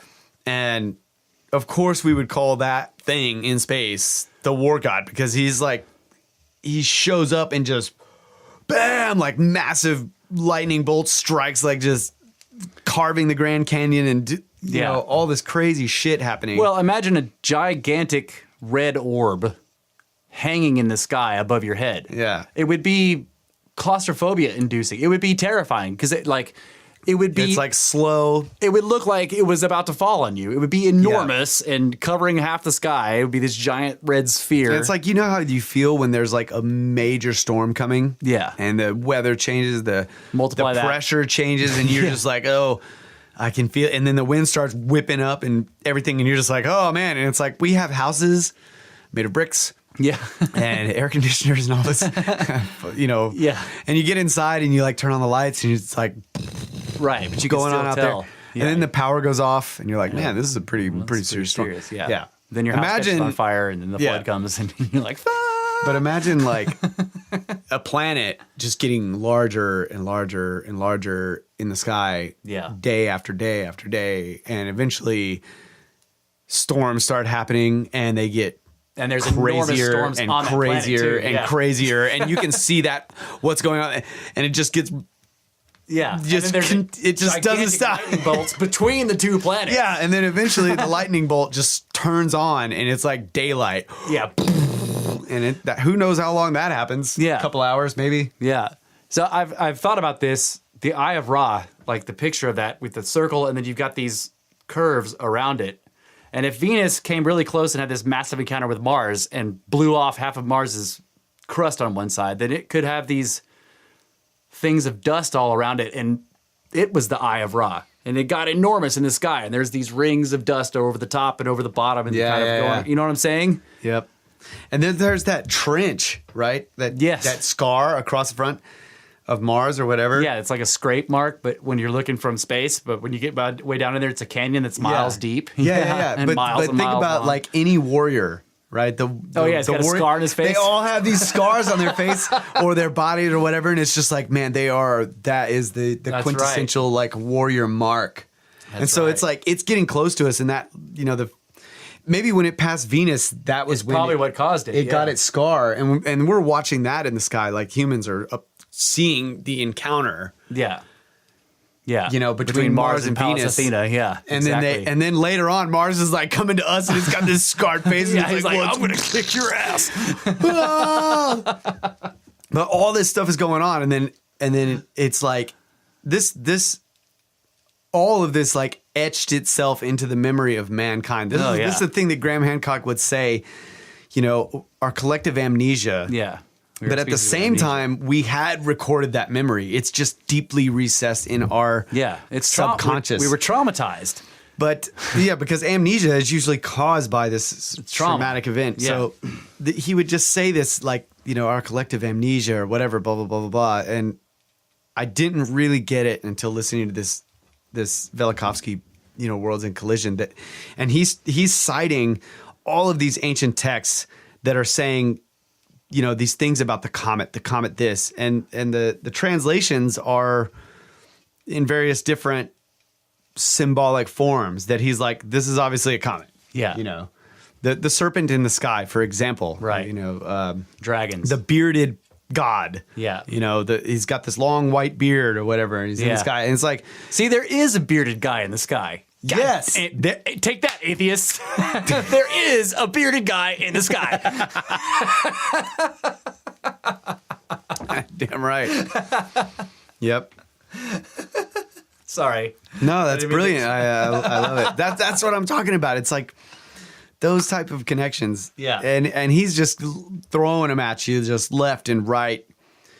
And you get this, it's kind of like Stephen King horror. Like you're reading the book and you're like, this isn't horror. Where's all the ghosts and the scary stuff? But like 3/4 of the way through the book, you're terrified. That's right. You just suddenly realize it. Like that's the way this is. He's just like throwing all this stuff at you, and eventually you get to a point where you're like, yeah, because that was a comet, and this is why we're all scared shitless of comets. The comet is always the bad omen, the harbinger of doom. Yeah.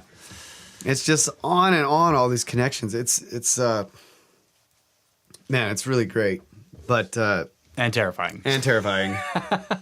Because we're at the antipode of the precessional clock, where it's supposed to happen again. Yeah, but of course, Venus shows up as basically like almost like a rogue planet.